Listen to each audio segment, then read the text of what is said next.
His children were dying in his arms. Daniel Harlow had watched his wife take her last breath 2 years ago, and now, God help him, he was about to watch his sons do the same. The blizzard had swallowed them whole. No shelter, no fire, no hope. Just white death falling from a black sky and 3 small bodies growing colder by the minute. Then his eldest son screamed through the wind, "Papa, light!" Through the storm, impossible and golden, a cabin window glowed like a miracle he'd stopped believing in. Stay with me until the end of this story and comment what city you're watching from so I can see how far this tale has traveled. The wind had teeth. Daniel Harlow had lived through 29 winters in Montana Territory, but he'd never felt cold like this. Cold that didn't just bite but devoured, that turned breath to ice in your lungs and made your bones ache like they were cracking from the inside out. The kind of cold that killed. And it was killing his sons. "Papa, I can't feel my hands." Daniel looked down at Thomas, his middle boy, 8 years old with his mother's dark eyes and his father's stubborn jaw. The child's lips had gone from pink to blue to something approaching gray, and his words came out slurred, distant, like he was already halfway to somewhere Daniel couldn't follow. "Keep them tucked in, Tommy, under your arms, like I showed you."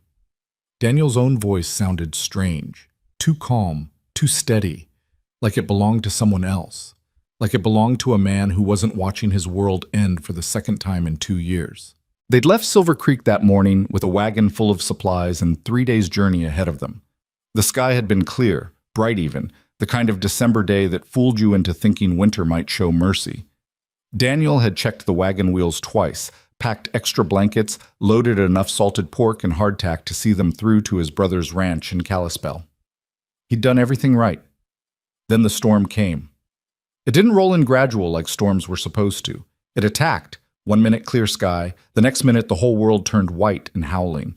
The temperature dropped so fast Daniel could feel it happening, feel the air itself turning to knives. The horses panicked. The wagon hit a rut hidden under sudden snow, and the front axle snapped with a crack that sounded like breaking bone. That was 6 hours ago, maybe 7. Daniel had lost track of time somewhere between abandoning the wagon and watching his youngest son stop shivering. "Papa?" Liam, his oldest at 12, struggled through a drift to Daniel's side. Snow caked his eyebrows and the dark hair that stuck out from under his wool cap. Sarah's hair, thick and unruly, and always falling into his eyes. God, he looked so much like her it hurt. "Papa, Jamie's not talking anymore." Daniel's heart, already running on pure fear and stubbornness, kicked into something faster, something animal. He pushed through the snow to where his youngest boy sat slumped against what might have been a fallen tree, hard to tell in the whiteout. 6-year-old Jamie's eyes were half closed, his breathing shallow, and that was wrong. That was bad, because when exposure took you, the shivering stopped first, and then, no. Daniel dropped to his knees and pulled Jamie against his chest, wrapping what was left of his coat around them both. The boy felt like ice, like something already lost. "No, no, no, Jamie. James Harlow, you open your eyes and look at me." Nothing. "Jamie!" He shook the boy, gently, then harder. "Come on, son. Stay with me." Jamie's eyelids fluttered, his lips moved, but no sound came out. "He needs shelter, Papa." Liam's voice cracked on the last word. At 12 years old, he was trying so hard to be brave, to be the man Sarah always said he'd become, but Daniel could hear the terror underneath, could see it in the way his son's hands shook as he tucked his own coat tighter around Thomas. We can't stay out here." "I know." The words tasted like ash, like failure. They'd tried to keep moving after the wagon broke, following what Daniel thought was the road, but the storm had erased everything. No landmarks, no stars, just wind and snow and darkness dropping fast. He turned them around twice, no, 3 times, before admitting to himself that he was lost, that they'd left the road miles ago, if there'd even been a road to follow, that he'd led his sons into the wilderness to die, just like you let Sarah die, a voice whispered in the back of his mind. The voice that woke him at 3 a.m, the voice that told him he should have seen the fever sooner, should have ridden faster for the doctor, should have done something other than hold her hand while she burned up from the inside and told him to take care of their boys. "I'm trying," he'd told her as she slipped away. I'm trying, Sarah. And now here he was, 2 years later, failing her again. Papa. Thomas tugged at Daniel's sleeve with fingers that barely worked. Papa, I'm tired. I know, buddy. I know you're tired. Daniel pulled Thomas close with his free arm, trying to share body heat that he barely had himself. His sons felt like frozen ghosts in his grip. But you gotta stay awake for me, okay? Both of you, tell me. His mind scrambled for anything, any thread to keep them conscious. Tell me about the ranch, Uncle Peter's place. What are you gonna do when we get there? Gonna see the horses, Thomas mumbled. Uncle Peter said he got 2 new foals, said I could name one. That's right. What are you gonna name it? Thunder. Thomas's eyes drifted closed. Or maybe lightning. Hey, eyes open, Tommy. Look at me. Daniel jostled him gently. Tell me both names. Tell me which one's better. But Thomas had gone quiet too, his head lolling against Daniel's shoulder.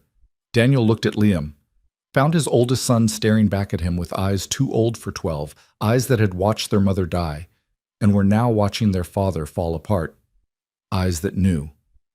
Papa, Liam said quietly, what do we do? And Daniel Harlow, who'd always had an answer, who'd built a homestead from nothing and raised 3 boys on his own and survived every hard thing Montana threw at him, Daniel had nothing. No answer, no plan, no hope. The storm screamed around them. The temperature kept dropping. His son's breathing kept getting shallower. He'd stopped believing in God the night Sarah died. Stopped believing that anyone was listening, that prayer was anything but talking to an empty sky. But now, with his boys dying in his arms and darkness swallowing the world, Daniel Harlow closed his eyes and did something he swore he'd never do again. He prayed. Please, he thought into the howling void, please, I know I don't deserve it. I know I haven't talked to you since Sarah. But my boys, God, my boys didn't do anything wrong. They're just kids. If you're there, if you're listening, if you ever gave a damn about anything I've loved, please, don't take them. Take me instead. Take whatever you want, but please, God, please don't let them die out here in the snow. Nothing answered but the wind. Daniel opened his eyes to the same whiteout, the same cold, the same slow death creeping into his children's faces.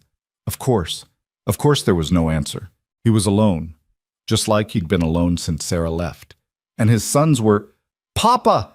Liam's shout cut through the storm like a knife. Daniel's head snapped up. What? What is it? There! Liam was pointing into the blizzard, his arm shaking but his voice suddenly alive with something Daniel was afraid to name. Papa, I see it!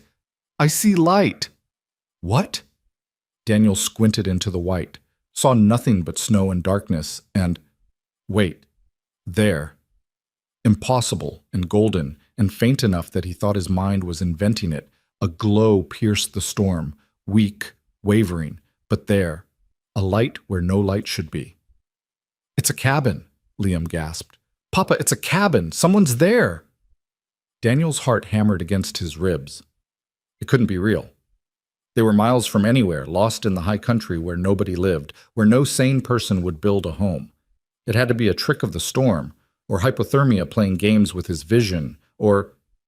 The light flickered again. Steadier this time. Definitely real.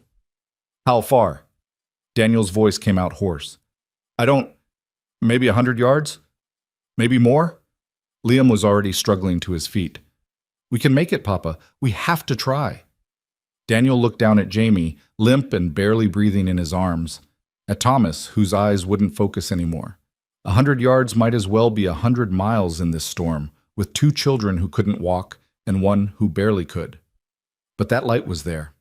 Someone was there. And it was the only chance his sons had. Okay. Daniel shifted Jamie's weight and pushed himself upright on legs that screamed in protest. Every part of him hurt. His hands were numb. His face was raw where the wind had scoured it, and his right ankle throbbed where he'd twisted it climbing out of the broken wagon hours ago. None of it mattered. Tommy, I need you to hold on to Liam. Can you do that? Thomas nodded vaguely, already drifting again. Liam, you keep your brother moving. Don't stop. Don't slow down. You follow me. You understand? Right behind me the whole way. Yes, sir. Liam grabbed Thomas's arm and pulled it around his shoulders, taking his brother's weight. Too much weight for a 12-year-old boy. But Liam's jaw set in that stubborn line Daniel knew so well. Sarah's determination in a child's face, and he nodded. I got him, Papa. Let's go. Daniel adjusted Jamie in his arms and turned toward the light. It seemed farther now, fainter, like it might vanish if he looked away. He fixed his eyes on it and started walking. The storm fought him with every step. Wind slammed into his chest hard enough to stagger him. Snow found every gap in his clothing and turned his skin to ice. The cold had its claws in deep now, making his thoughts fuzzy, his movements sluggish. He kept his head down and pushed forward one step at a time, counting them to keep his mind focused. 1, 2, 3, 4. Sarah, I'm trying. 5, 6, 7. Behind him he heard Liam's voice, tight with effort. Come on, Tommy. Left foot, right foot. That's it. Keep going. 11, 12. Don't you dare drop him. 13, 14. Jamie's head lolled against Daniel's shoulder. The boy's breathing hitched, stuttered, and for one terrible second Daniel thought it had stopped completely. But then Jamie coughed weakly, and the breath resumed, thin and rattling. But there. 23, 24. Almost there, son. Hold on. 25. The light grew brighter, closer.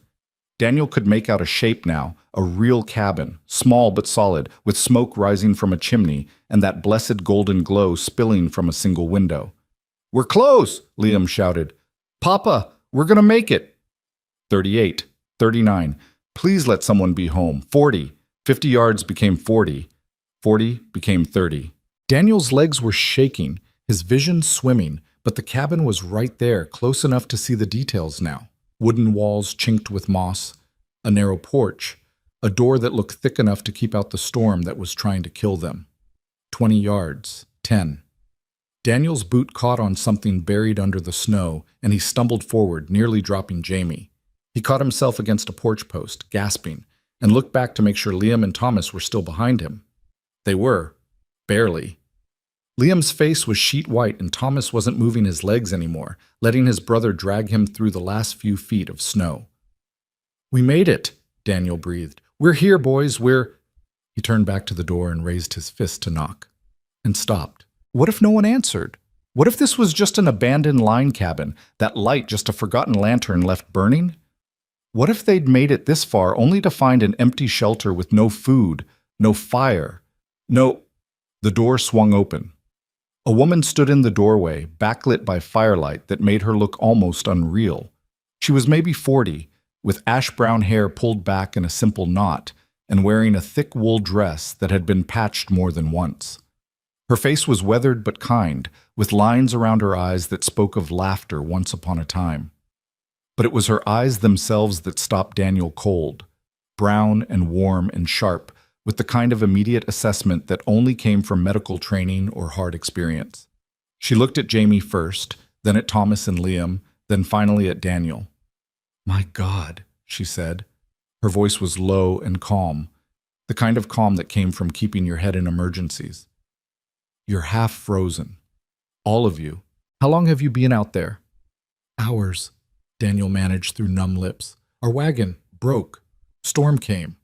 Never mind that now. The woman stepped aside without hesitation. Get inside, quickly. Daniel didn't need to be told twice. He staggered through the door into blessed warmth that hurt almost as much as the cold. Behind him, Liam half-carried, half-dragged Thomas across the threshold. The woman shut the door immediately, cutting off the wind's howl. The cabin was small but spotlessly clean, with a fire crackling in a stone hearth and a few pieces of simple furniture arranged with care. Dried herbs hung from the rafters and shelves lined one wall, filled with jars and bottles. Daniel's blurred vision couldn't quite focus on. The boy in your arms. Lay him by the fire. Now! The woman was already moving, pulling blankets from a trunk, her movements quick and practiced. The other two as well. Strip off their wet clothes. Everything. Daniel's mind was moving too slowly, still stuck in the storm, in the fear, in the relief that was threatening to buckle his knees. Ma'am, do it! She turned to look at him, and there was steel under that calm now. Hypothermia kills. Your youngest is in the worst shape, but they all need to warm up gradually or you'll lose them to shock. Wet clothes off, dry clothes on, near the fire, but not too near. You understand? Daniel nodded, started to lower Jamie to the floor. Wait. The woman spread a thick blanket first, then helped ease Jamie down onto it. Her hands moved over the boy with quick efficiency, checking his breathing, his pulse, his color. He's alive, barely. How old? 6. Name? Jamie. James. Jamie. She said it firmly, like she was commanding him to listen. Jamie, you're safe now. Can you hear me? I need you to stay with us. Jamie's eyes fluttered but didn't open. The woman looked at Liam, who was struggling with Thomas's coat. You, boy. What's your name? Liam. Liam, help your brother. Get him close to the fire. There, on that side. Keep him awake if you can. Talk to him. She was already working on Jamie's clothing, peeling away frozen layers with careful speed. You're doing well. Keep going. Liam nodded and turned back to Thomas, his hands shaking but determined. The woman glanced at Daniel. You. Sit down before you fall down. That's an order. I'm fine. You're not. You're hypothermic too, and if you collapse on me, I'll have 4 patients instead of 3. She pointed to a chair near the fire. Sit. Warm up. I'll get to you next. Daniel wanted to argue, wanted to help with his sons, but his legs were already giving out, and the chair was there, and he sat. The woman worked in silence for a moment, wrapping Jamie in dry blankets, checking his extremities with gentle fingers. Then, without looking up, Where are you coming from? Silver Creek, heading to Kalispell, my brother's ranch. That's 3 days' travel in good weather. Storm came out of nowhere, wagon broke. I saw the storm coming yesterday. Her tone wasn't judgmental, just matter of fact. I wouldn't have traveled even if I had somewhere to go. Daniel closed his eyes. Of course she'd seen it coming. Of course he'd missed the signs, too focused on getting his boys to safety, and instead led them into danger. Hey! The woman's voice was closer now. Daniel opened his eyes to find her crouched in front of him, those brown eyes sharp but not unkind. You got them here. That's what matters. Another hour in that storm, and your youngest wouldn't have made it. You did the right thing. I almost killed them. But you didn't. She stood and moved to a shelf, pulling down jars. You found my cabin, which means God or luck or pure stubborn will brought you to the one person in 50 miles who can actually help. I'm Marion Hale. I was a nurse before I came out here. A nurse? Of course. Yes. That explained the quick assessment, the calm orders, the way she'd known exactly what to do. Daniel, he said. Daniel Harlow. Well, Daniel Harlow, you're about to drink some very bitter tea that'll help with the cold shock. Don't argue, just drink it. She was already pouring hot water from a kettle over something in a cup. Then I'm going to check your hands and feet for frostbite. Then we're going to make sure your boys survive the night. She handed him the cup. The tea smelled like pine and something medicinal, and when Daniel sipped it, the taste made him grimace. But warmth spread through his chest, and the fog in his mind cleared just a little. Across the room, Liam was tucking blankets around Thomas, talking to him in a low voice. Remember when Mama taught you to fish? Remember how you caught that trout bigger than your head? You were so proud. Thomas stirred, mumbled something. Jamie hadn't moved. Marion knelt by the youngest boy again, her fingers on his wrist, her face concentrated. Come on, Jamie. Come on, little one. Stay with us. Daniel watched her work, efficient, gentle, completely focused. Her hands moved with the confidence of someone who'd done this 100 times, but there was something else there too. Something in the way she looked at Jamie, the way she murmured to him. The look of someone who'd cared for children before, who'd cared for them and loved them and lost them. The thought came unbidden, along with the observation that this cabin was neat and clean and completely set up for one person. No man's clothes hanging by the door, no children's things, no photographs on the walls. Just a woman living alone in the wilderness with enough medical supplies to stock a small clinic. Everyone had a story out here. Everyone had reasons for the choices they made, the places they ended up. Daniel knew that better than most, but that was a question for later. if there was a later, if his son survived the night. Is he? Daniel couldn't finish the sentence. Marion looked up. His heart beats stronger. That's good. The tea and the warmth are helping. She adjusted the blankets around Jamie's small body. But he's not out of danger yet. None of them are. We need to watch them through the night. If the warming happens too fast, or if there's frostbite in the extremities, or if shock sets in. I understand. Good. She stood, moved to Thomas next. This one? How old? 8. Thomas. Thomas. Marion crouched beside him, felt his forehead, looked into his eyes. Thomas, I'm Marion. Can you tell me your favorite food? Thomas blinked at her slowly. Mama's apple pie. Your mama makes good apple pie? Made. Thomas's face crumpled. She's gone. Oh, sweetheart. Marion's expression softened. I'm so sorry. How long ago? 2 years, Liam answered for his brother. She got sick. Papa tried, but... Marion glanced at Daniel and he saw understanding in her eyes. Saw recognition, not of the specifics, but of the shape of grief itself. 2 years, she repeated quietly. And you've been taking care of them alone since then, Daniel Harlow? Best I could. You kept them alive through that storm. That's more than best you could. She moved to Liam last. And you, 12? Yes, ma'am. You helped your brother the whole way here? Yes, ma'am. Then you're stronger than most grown men I've known. Marion put a hand on Liam's shoulder. You did good, Liam. Real good. Liam's face flushed, and he looked down quickly, but Daniel saw the pride there. Saw his eldest son stand a little straighter. The next hour passed in a blur of warm drinks and dry clothes and Marion's calm instructions. She moved between the 3 boys with practiced efficiency, checking pulses and breathing, watching for the signs of shock or frostbite that could still kill despite the warmth and the blankets. Daniel watched her work and felt something unfamiliar stirring in his chest. Something that wasn't fear or grief or the bone-deep exhaustion that had been his constant companion for 2 years. Hope, maybe. Or just gratitude that someone else was carrying the weight for a moment, or maybe something he wasn't ready to name. Daniel, Marion's voice pulled him back. Your hands, let me see them. He held them out. They were red and swollen, the fingers stiff, but when Marion pressed on them and asked him if he could feel it, he could. Sharp and clear. No frostbite. You're lucky. She moved to his feet next, efficient and matter-of-fact as she examined them. These either. More luck. You've got minor cold injuries, but nothing that won't heal. And the boys? Too early to tell for certain. Marion sat back on her heels. But I hope they'll be all right. Your youngest is the concern. He went the deepest into hypothermia.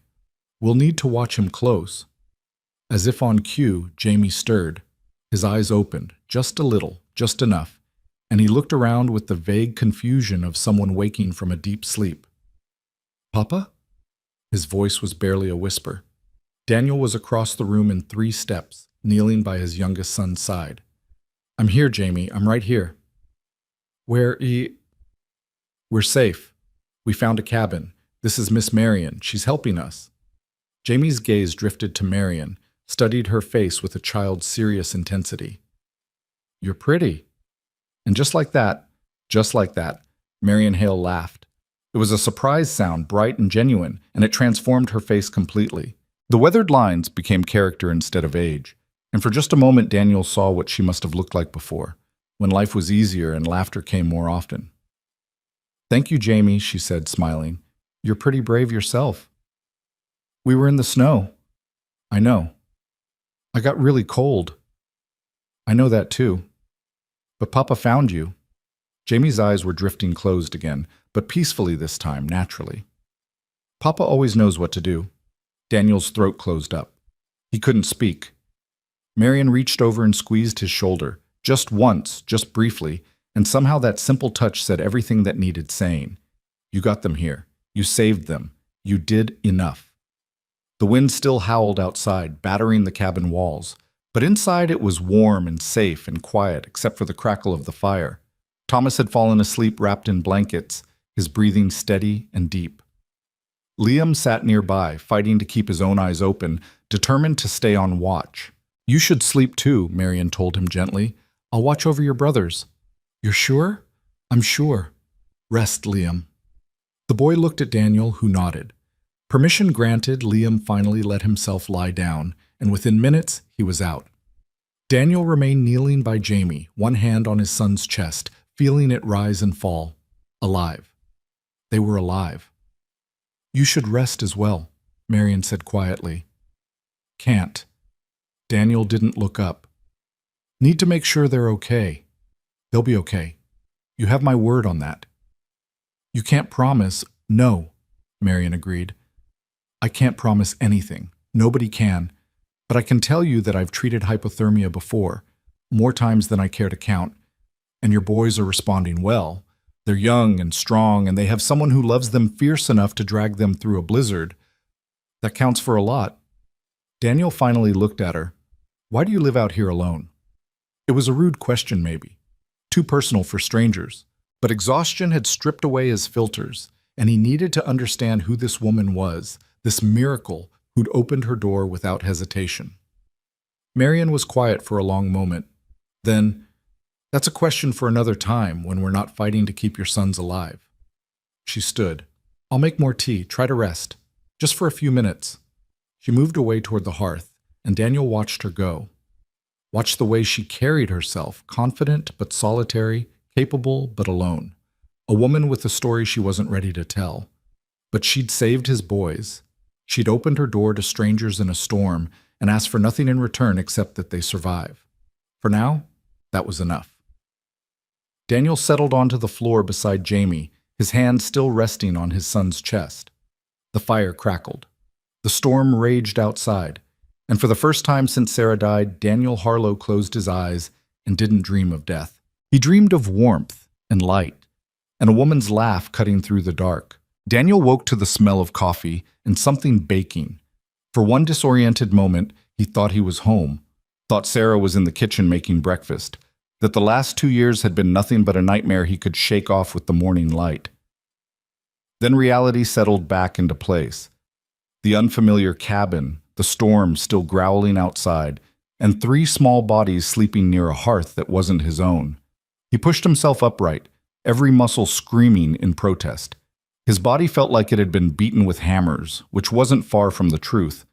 Hypothermia took its toll in ways that lasted long after the warming. But he was alive, and more importantly, when he looked toward the fire, all 3 of his sons were still breathing. Jamie was awake, sitting up against a pile of blankets and watching Marion with wide eyes as she worked at a cast-iron stove in the corner. Thomas still slept, but his color was better, pink instead of that awful gray. And Liam was stretched out on his back, one arm flung over his face, snoring softly in a way that would have made Sarah laugh. "You're up." Marion glanced over her shoulder. "How do you feel?" "Like I got trampled by a horse." "That sounds about right." She turned back to whatever she was doing at the stove. "There's coffee in the pot by the fire. Help yourself." Daniel stood slowly, testing his legs. They held, which was better than he'd expected. He poured coffee into a tin cup and took a sip, strong enough to strip paint, but hot and real, and exactly what he needed. "What time is it?" The windows showed gray light, but whether it was dawn or just the storm filtering the sun, he couldn't tell. "Around 7, I'd guess. Storm's still going, but not as hard as last night." Marion pulled something from the oven, cornbread from the smell of it. "You slept about 5 hours. The boys?" "Jamie woke up an hour ago. He drank some broth and kept it down, which is a good sign. Thomas and Liam haven't stirred yet, but they're breathing steady and their color's better. I checked them all through the night. No fever, no signs of shock or frostbite complications. They're going to be fine, Daniel." The relief that washed through him was so intense it made his knees weak. He sat down hard in the chair by the fire and put his face in his hands, just for a moment, just long enough to pull himself together. "Hey," Marion's voice was gentle. "It's okay. You can fall apart for a minute. God knows you've earned it." "Can't." Daniel looked up. "Can't afford to fall apart. They need me. They need you alive and functional, which means you need to let yourself feel things occasionally instead of just pushing through. She set the cornbread on a trivet and turned to face him fully. I've seen men like you before. Good men who lose someone and decide the only way forward is to never stop moving, never stop working, never let themselves hurt, because hurting means stopping, and stopping means thinking, and thinking means remembering. It doesn't work, Daniel. Eventually, it breaks you. Her words hit too close to home. Daniel looked away, studying his coffee like it held answers. You don't know me. No, Marion agreed. But I know grief. I know what it looks like when someone's running from it instead of through it. And what would you have me do? Sit around crying while my boys need feeding and the ranch needs running, and I'd have you let someone else carry the weight for 5 damn minutes. There was steel in her voice now. You nearly died last night, Daniel Harlow. Your sons nearly died. You walked through a blizzard with no shelter and no hope, and somehow made it here by sheer stubborn will. That's impressive. That's admirable. That's also not sustainable.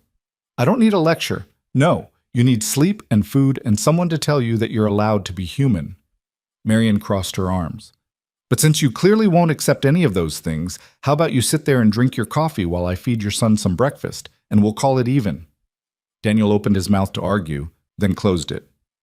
Because Jamie was looking at him with those wide, serious eyes, and Marion was already moving toward the boy with a bowl of something that steamed gently, and Daniel was so tired he could barely think straight. Fine, he muttered. Good. Marion knelt beside Jamie. How are you feeling this morning, sweetheart? Better. Jamie's voice was still weak, but clearer than last night. My tummy hurts a little. That's normal. You got very cold, and your body's still warming up. This is oatmeal with honey. Think you can eat some? Jamie nodded. Marion helped him sit up straighter and handed him the bowl, watching carefully as he took his first bite. The boy ate slowly but steadily, and color continued to creep back into his cheeks with each spoonful. Daniel watched them and felt something complicated twist in his chest. It had been 2 years since anyone besides him had taken care of his sons. 2 years of being the only one to check fevers and bandage scraped knees and make meals that were edible, if not exactly good. He'd gotten used to it, to being everything they needed because there was no one else. And now here was this woman treating his youngest son with a tenderness Daniel had almost forgotten existed, and it made him remember Sarah in ways that hurt and healed at the same time. Papa? Jamie looked over at him. Miss Marion says the storm might last all day. That's what it looks like, Marion confirmed. We're snowed in until it passes. Could be tonight, could be tomorrow. Hard to say with storms like this. Daniel's mind immediately went to logistics. I should check on the horses. We left them tied near the wagon. In this storm? Absolutely not. Marion's tone left no room for argument. You'll get lost before you make it 20 feet. If the horses survive the night, they'll survive today. If they didn't, there's nothing you can do about it now. But, no buts. You're not leaving this cabin until the weather clears. Doctor's orders. You're not a doctor. I was a nurse for 15 years, which means I've patched up enough stubborn men to know when one's about to do something stupid for the sake of pride. She gave him a look that probably worked on unruly patients. The horses will be fine. Montana horses know how to survive storms. You need to focus on keeping your sons and yourself alive and warm.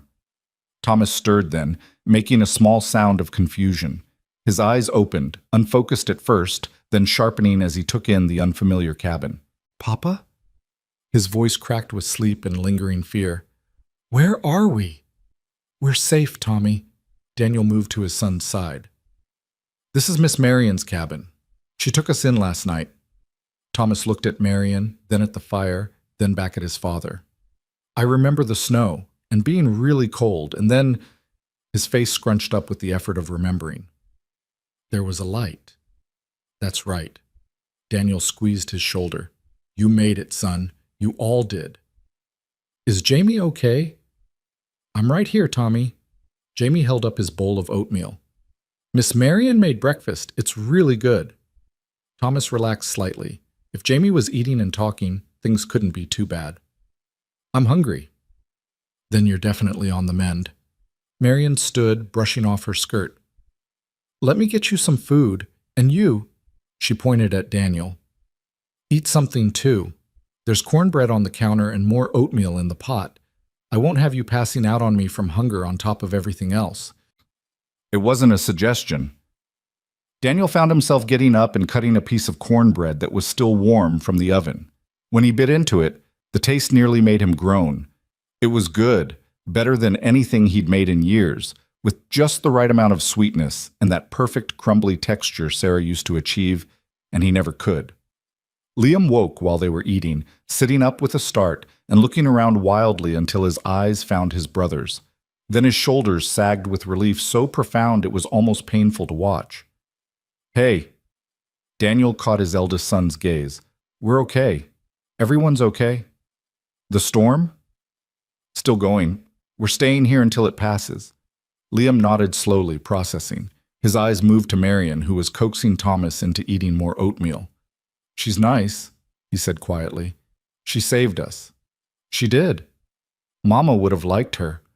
The words hit Daniel square in the chest. He looked at his 12-year-old son, this boy who was trying so hard to be a man, who remembered his mother with love instead of just grief, and found he couldn't speak around the lump in his throat. "Yeah," he finally managed. "She would have."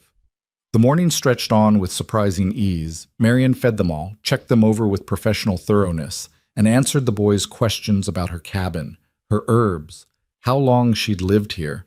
She was patient with their curiosity and kind with their lingering fears, and she never once acted like their presence was an imposition. "Why do you live alone?" Jamie asked at one point, with the bluntness only 6-year-olds could manage. Daniel started to tell him that was rude, but Marion held up a hand. "That's a fair question." She was quiet for a moment, measuring her words. "Sometimes people need to be alone for a while, to think and heal and figure out who they are without all the noise of the world." "Were you sick?" Thomas asked. "In a way. Not in my body, but in my heart." "Like Papa," Jamie said seriously. "Papa's heart got sick when Mama died." The cabin went very quiet. Daniel felt all eyes on him, his sons, Marion's. He cleared his throat. "Jamie, it's okay, Papa. Miss Marion understands. She said she knows about hearts being sick." Jamie looked at Marion with complete trust. "Did someone die?" Marion's expression flickered, something raw and old passing across her face before she smoothed it away. "Yes, sweetheart. Someone died." "I'm sorry." "Thank you. I'm sorry about your mama, too." "Mama was really nice," Thomas offered. "She used to sing to us at night, and she made the best apple pie in the whole territory." "She sounds wonderful." "She was." Liam's voice was quiet but firm. "She was the best." Marion looked at each of the boys in turn, then at Daniel. "You're raising good sons. She'd be proud." Daniel had to turn away, had to focus on the fire, because the alternative was breaking down in front of everyone. And he'd meant what he said. He couldn't afford to fall apart. His boys needed him strong, needed him solid, needed him to be the rock their mother used to be. But God, it was hard. Harder every day, watching them grow up without her, knowing they'd forget little things about her as time passed. Jamie already couldn't remember the exact sound of her voice. Thomas had asked last month if she'd really been as pretty as he remembered, or if his memory was making her prettier. And Liam remembered everything, which might have been worse. Remembered her laugh and her songs, and the way she'd kiss their foreheads before bed. Remembered watching her die and being unable to do anything about it. "Papa?" Liam was beside him suddenly. "You okay?" Daniel pulled himself together. "Fine. Just tired." "You should rest more." Miss Marion said. I know what she said. The words came out sharper than he intended. He saw Liam flinch and immediately hated himself for it. I'm sorry, Liam.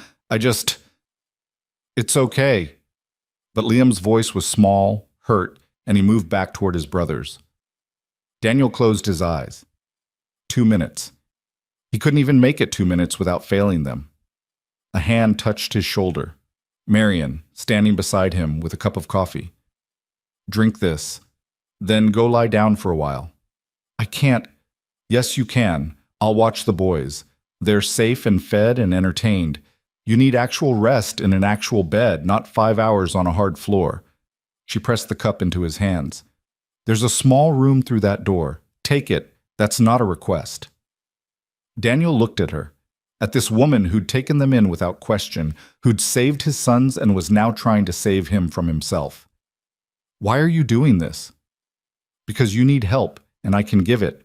Does there need to be more reason than that? Most people wouldn't open their door to strangers. Most people aren't worth knowing. Marion's smile was slight but genuine. Go rest, Daniel Harlow. We'll all still be here when you wake up. He wanted to argue, wanted to insist he was fine, but exhaustion was pulling at him like a tide, and the bed in that small room sounded like heaven, and Marion's eyes held a certainty that made him believe just for a moment that maybe he could let go. 1 hour, he said. 3. 2. Fine. 2 hours. But actual sleep, not just lying there worrying. Daniel drank the coffee, wondered briefly if she'd put something in it to help him sleep, and made his way to the small room off the main cabin. It was barely bigger than a closet, with a narrow bed and a single window, but it was clean and quiet and private. He lay down without even removing his boots, and was asleep in minutes. When he woke, sunlight was streaming through the window, and he could hear laughter from the main room. Real laughter, bright and young and unrestrained. The sound of his sons being children instead of survivors. Daniel sat up slowly, orienting himself. The storm had stopped. He could tell by the silence, by the quality of light. How long had he slept? It felt like hours. He emerged from the bedroom to find his 3 sons sitting at Marion's small table, playing some kind of card game. Thomas was giggling at something Liam had said, and Jamie was concentrating so hard on his cards, his tongue was sticking out. You cheated, Thomas accused Liam. Did not. Did too. I saw you look at my cards. Boys, Marion said mildly from where she stood by the stove, no cheating, and no accusing your brother of cheating unless you have proof.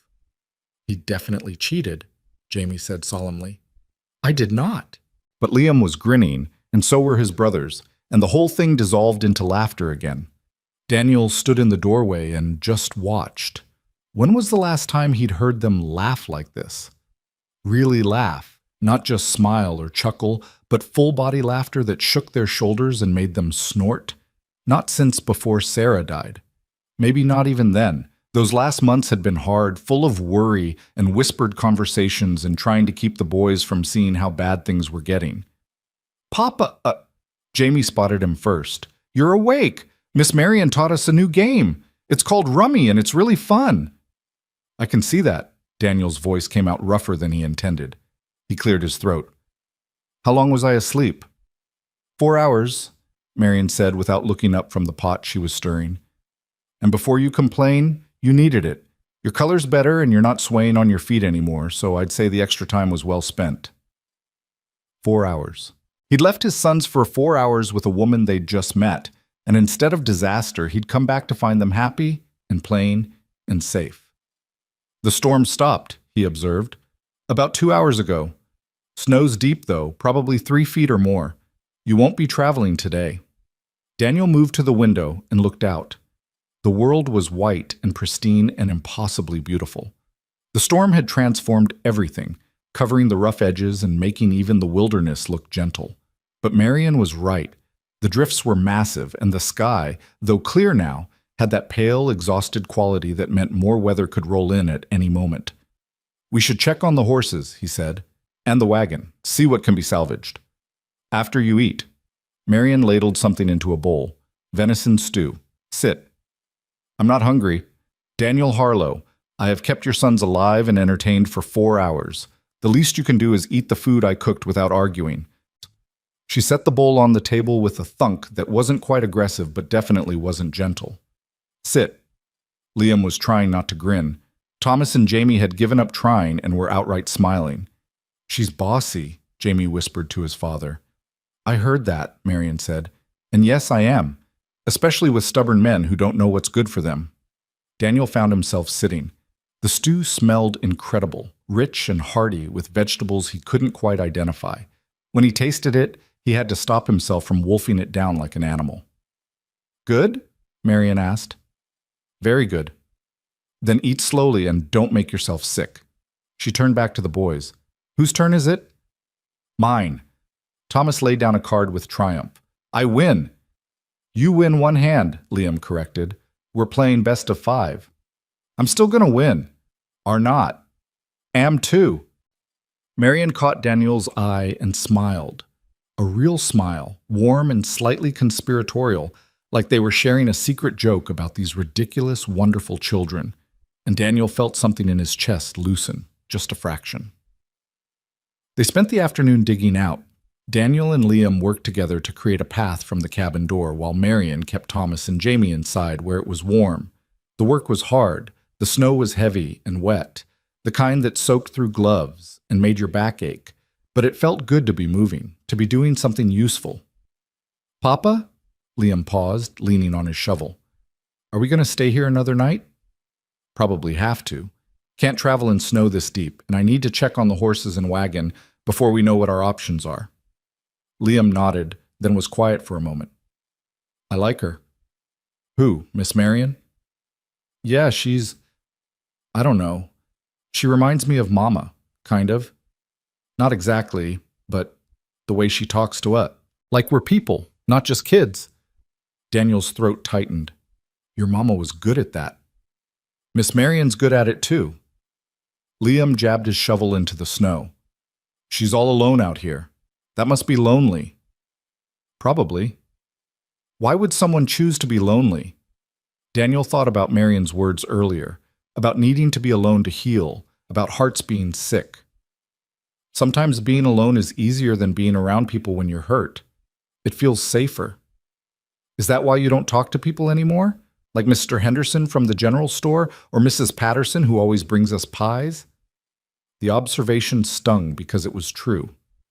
Daniel had pulled away from everyone after Sarah died, keeping his distance, keeping his boys close, but everyone else at arm's length. It was easier that way, less complicated, less chance of losing someone else he cared about. Maybe, he admitted. I don't know, Liam. I'm just trying to get through each day. But don't you get lonely too? Daniel looked at his 12-year-old son. When had he gotten so perceptive, so aware of the things Daniel tried to hide? And found he couldn't lie. Yeah, sometimes I do. Liam nodded like that made sense, like he understood in his bones what Daniel was admitting. Mama wouldn't want you to be lonely forever. No, Daniel agreed quietly. She wouldn't. They finished the path in silence after that, but it was a comfortable silence, the kind that came from understanding each other without needing more words.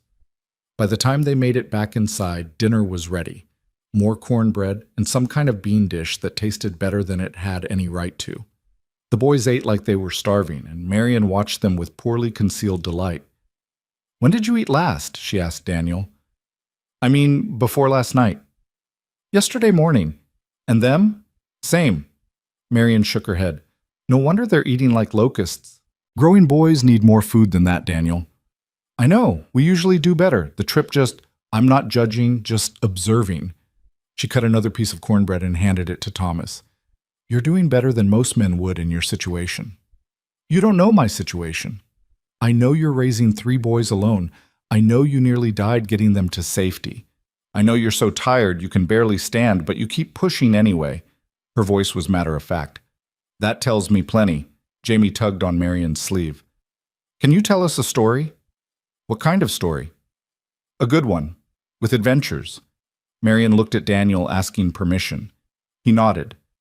And so she told them a story about a brave knight and a dragon and a princess who saved herself. Thank you very much. She didn't need rescuing. The boys listened with rapt attention, and Daniel found himself listening too, to her voice, warm and expressive, bringing the tale to life. She was good with them, natural. Like she'd been meant to do this, but somehow ended up here instead, alone in a cabin in the wilderness. When the story ended and the boys begged for another, Marion laughed and shook her head. Bedtime first, then maybe tomorrow, if you're good. We'll be good, Jamie promised. We'll see. But she was smiling as she helped them settle by the fire again, arranging blankets and making sure they were comfortable. Daniel watched her move through the familiar motions of bedtime, the checking and tucking and gentle goodnights, and felt the weight of 2 years of loneliness settle on his shoulders like a physical thing. When the boys were finally asleep, Marian poured 2 cups of coffee and handed one to Daniel.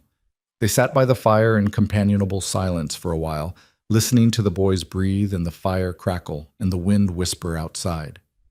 "Thank you," Daniel said finally, "for all of this, for saving them, for—" "You don't need to thank me." "Yes, I do. You could have turned us away. Plenty of people would have." "Then plenty of people are idiots." Marian sipped her coffee. "I couldn't live with myself if I'd left children out in that storm." "Still, thank you." She nodded, accepting it. Then quietly, "Your son asked me today why I live alone." Jamie's got no filter. "It's fine. It's a fair question." Marian stared into the fire. "I came out here 5 years ago, after my husband died." "I'm sorry." "James was a good man, a doctor. We worked together in Chicago. I was a surgical nurse. We had a good life. And then typhoid took him in 3 days flat, and suddenly I didn't have a husband or a job or any idea what to do with myself."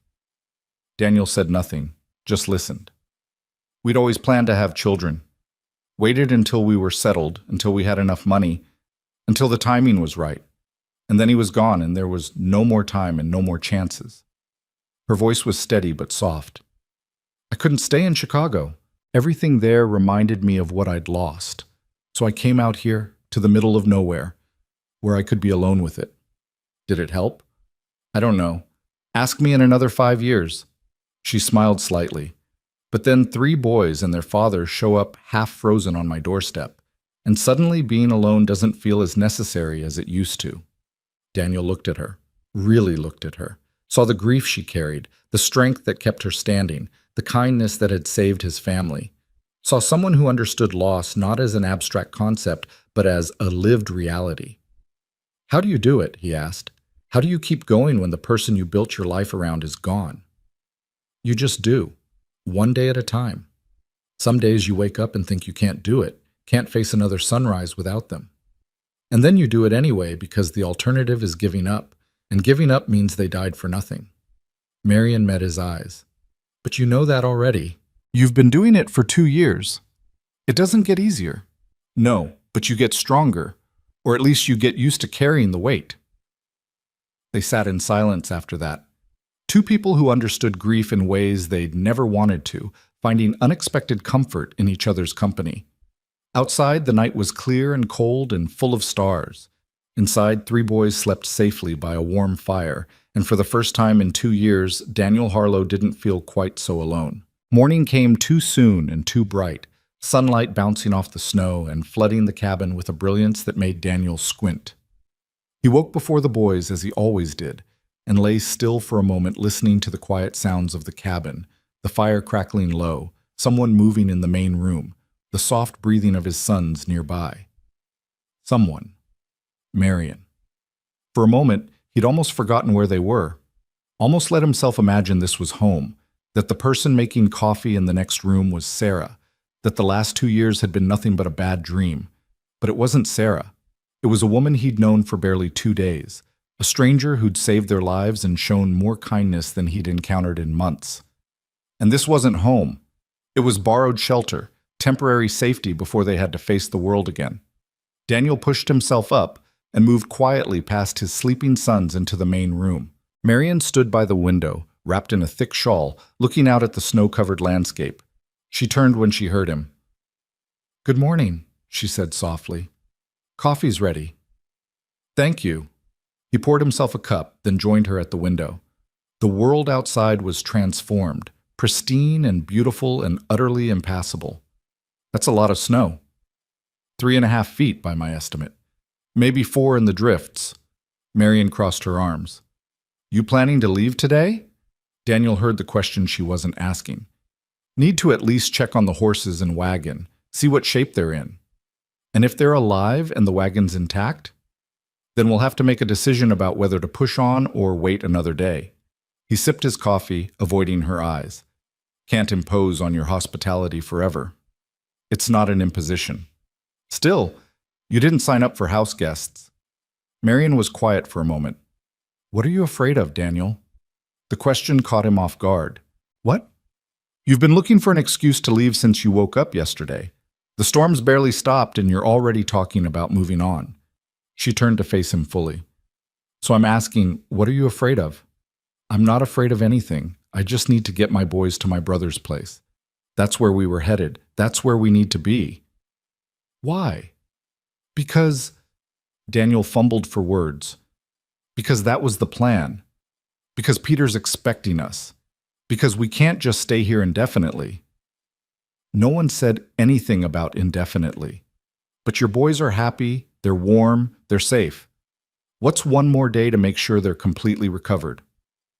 Daniel set his coffee down with more force than necessary.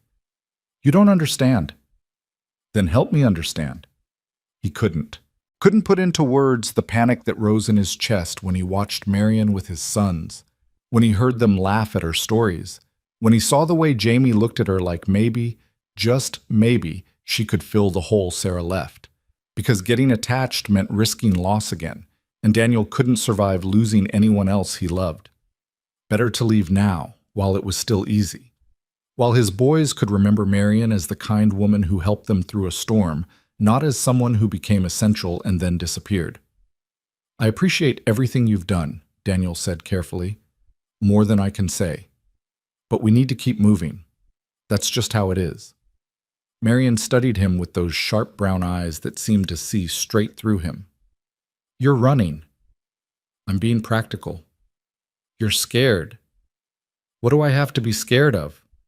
Of staying in one place long enough to feel something. Her voice was gentle but unyielding. Of letting your sons be happy. Of accepting help. Of, stop. Daniel's voice came out harder than he intended. You don't know anything about me or what I need. We're grateful for the shelter, but that doesn't give you the right to Papa? Thomas's sleepy voice cut through the tension. Why are you yelling? Daniel turned to find all three boys awake, staring at him with various expressions of confusion and concern. Liam looked guarded, Thomas worried, and Jamie's lower lip was trembling like he might cry. I'm not yelling, Daniel said, forcing his voice to soften. Just talking with Miss Marion about when we need to leave. Leave? Jamie's voice was small. But I like it here. I know, buddy, but we need to get to Uncle Peter's. Can't we stay one more day? Thomas asked. Please, Miss Marion was going to teach us about the herbs she uses for medicine. And she said she'd tell us another story, Jamie added. Daniel looked at Marion, who'd stepped back from the conversation, her expression carefully neutral. Then back at his sons, who were watching him with hope and confusion in equal measure. We'll see, he said finally. First, I need to check on the horses and wagon. Then we'll decide. It was a coward's answer, putting off the decision, avoiding the conflict. But it was the best he could do with three pairs of eyes watching him and Marion's words still echoing in his head. After a quick breakfast, Daniel and Liam bundled up and headed out into the snow. The cold hit Daniel like a physical blow, sharp and clean and somehow more honest than the warmth of the cabin. This he understood. This he could handle. They found the horses about a quarter-mile from Marion's cabin, huddled together behind a natural windbreak of rocks and pine trees. Against all odds, both animals had survived, though they were hungry and skittish and covered in a thin layer of ice. Hey there, Copper. Easy, boy. Daniel approached slowly, hands out. It's okay. We're here now. The horses calmed at his voice. Liam helped him brush away the worst of the ice and snow, and they led the animals back toward the cabin, moving slow through the deep drifts. The wagon was a different story. They found it on its side, half buried in snow, the broken axle worse than Daniel remembered. Most of their supplies had spilled out, some salvageable, some lost to the storm. The wagon itself was beyond repair without proper tools and lumber. We can't use it, Liam said, stating the obvious. No. Daniel stared at the wreckage of their journey. We'll have to go on horseback. Leave the wagon here. Come back for it in spring, maybe. Can the horses carry all of us? In this snow? Good question. The horses were strong, but they'd been through hell, too. Asking them to carry 3 boys and a grown man through 3 feet of snow for days of travel seemed like a recipe for disaster. We might need to wait, Daniel admitted reluctantly. Let the horses recover. Let the trail breakers get through and pack down the main roads. So we're staying? For now. Maybe a few more days. Liam didn't say anything, but Daniel saw the relief in his son's eyes, saw the way his shoulders relaxed, the tension leaving his face. His boy wanted to stay. They all did. And maybe, God help him, Daniel wanted to stay too. They made their way back to the cabin with the horses, who Marian helped settle in a small lean-to behind the cabin that she normally used for firewood storage. She produced oats from somewhere and showed Jamie how to measure the right amount, while Thomas fetched fresh snow to melt for water. "You keep horses?" Daniel asked.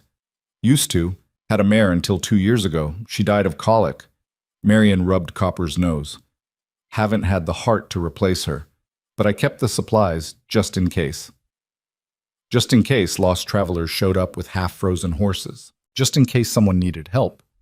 Just in case she wasn't as alone as she pretended to be. They spent the rest of the day in a strange domestic routine that felt both foreign and familiar. Marian taught the boys about her herbs, while Daniel repaired a loose board on the porch. They had lunch together, soup and bread, and the boys told Marian about the ranch, about their life before the storm, about Uncle Peter and the horses they'd get to ride. "Do you ever get lonely out here?" Thomas asked at one point. Daniel tensed, remembering the conversation from that morning, but Marian just smiled. "Sometimes, but I have books and projects and plenty to keep me busy. And occasionally, unexpected visitors show up and keep me on my toes." "We're good visitors, right?" Jamie asked anxiously. "The very best kind." Dinner came and went. The boys played cards again while Daniel and Marian cleaned up, moving around each other in the small kitchen space with surprising ease. When their hands brushed reaching for the same dish, Daniel pulled back like he'd been burned. "Sorry," he muttered. "It's fine." But Marian's voice was quiet, careful.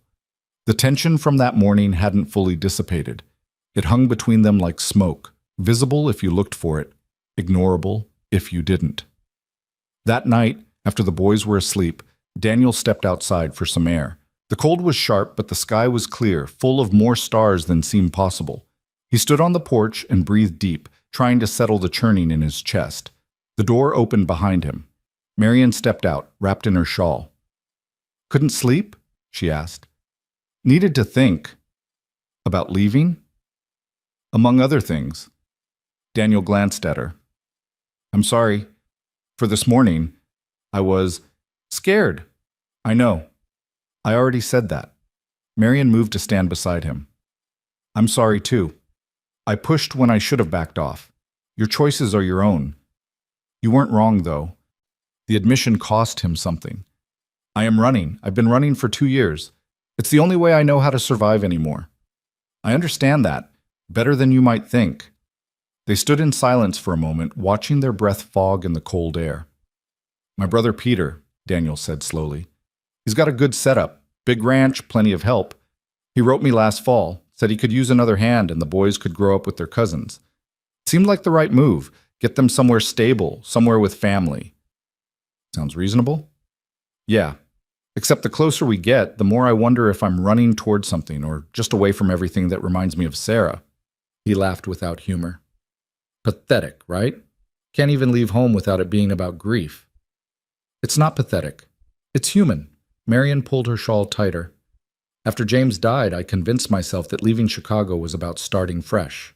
But really, I was just running from everything that hurt. And you know what I found out here in the middle of nowhere?" "What?"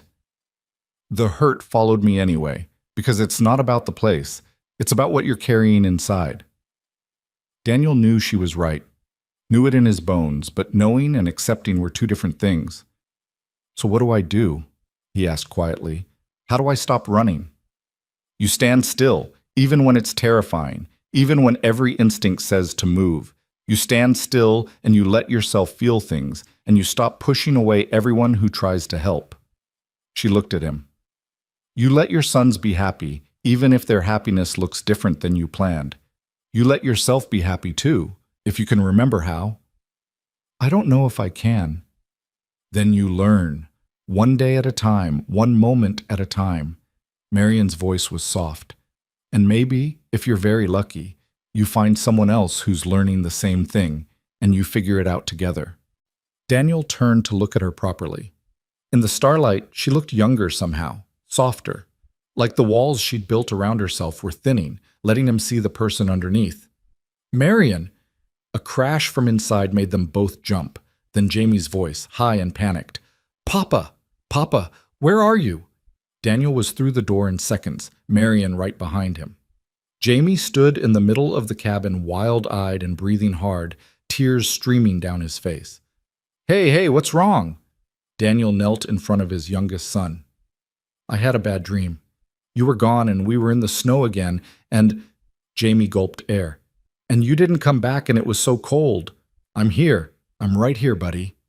Daniel pulled him close. "Just stepped outside for a minute. I'm not going anywhere." "Promise?" "Promise." But even as he said it, Daniel felt the lie of it. Because he was going somewhere, to Peter's ranch, to whatever future waited there. And Marion would stay here in her lonely cabin, and his boys would lose another person they'd started to care about. Jamie clung to him, still shaking. Marion brought over a blanket and wrapped it around both of them, her hand resting briefly on Daniel's shoulder before she pulled away.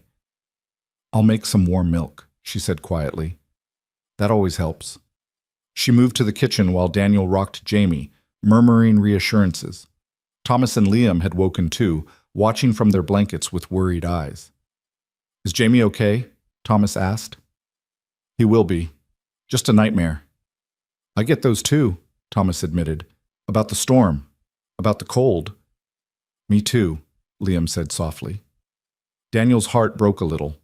Of course they did. Of course the trauma hadn't ended just because they'd found safety. His boys would carry that night with them for a long time, maybe forever.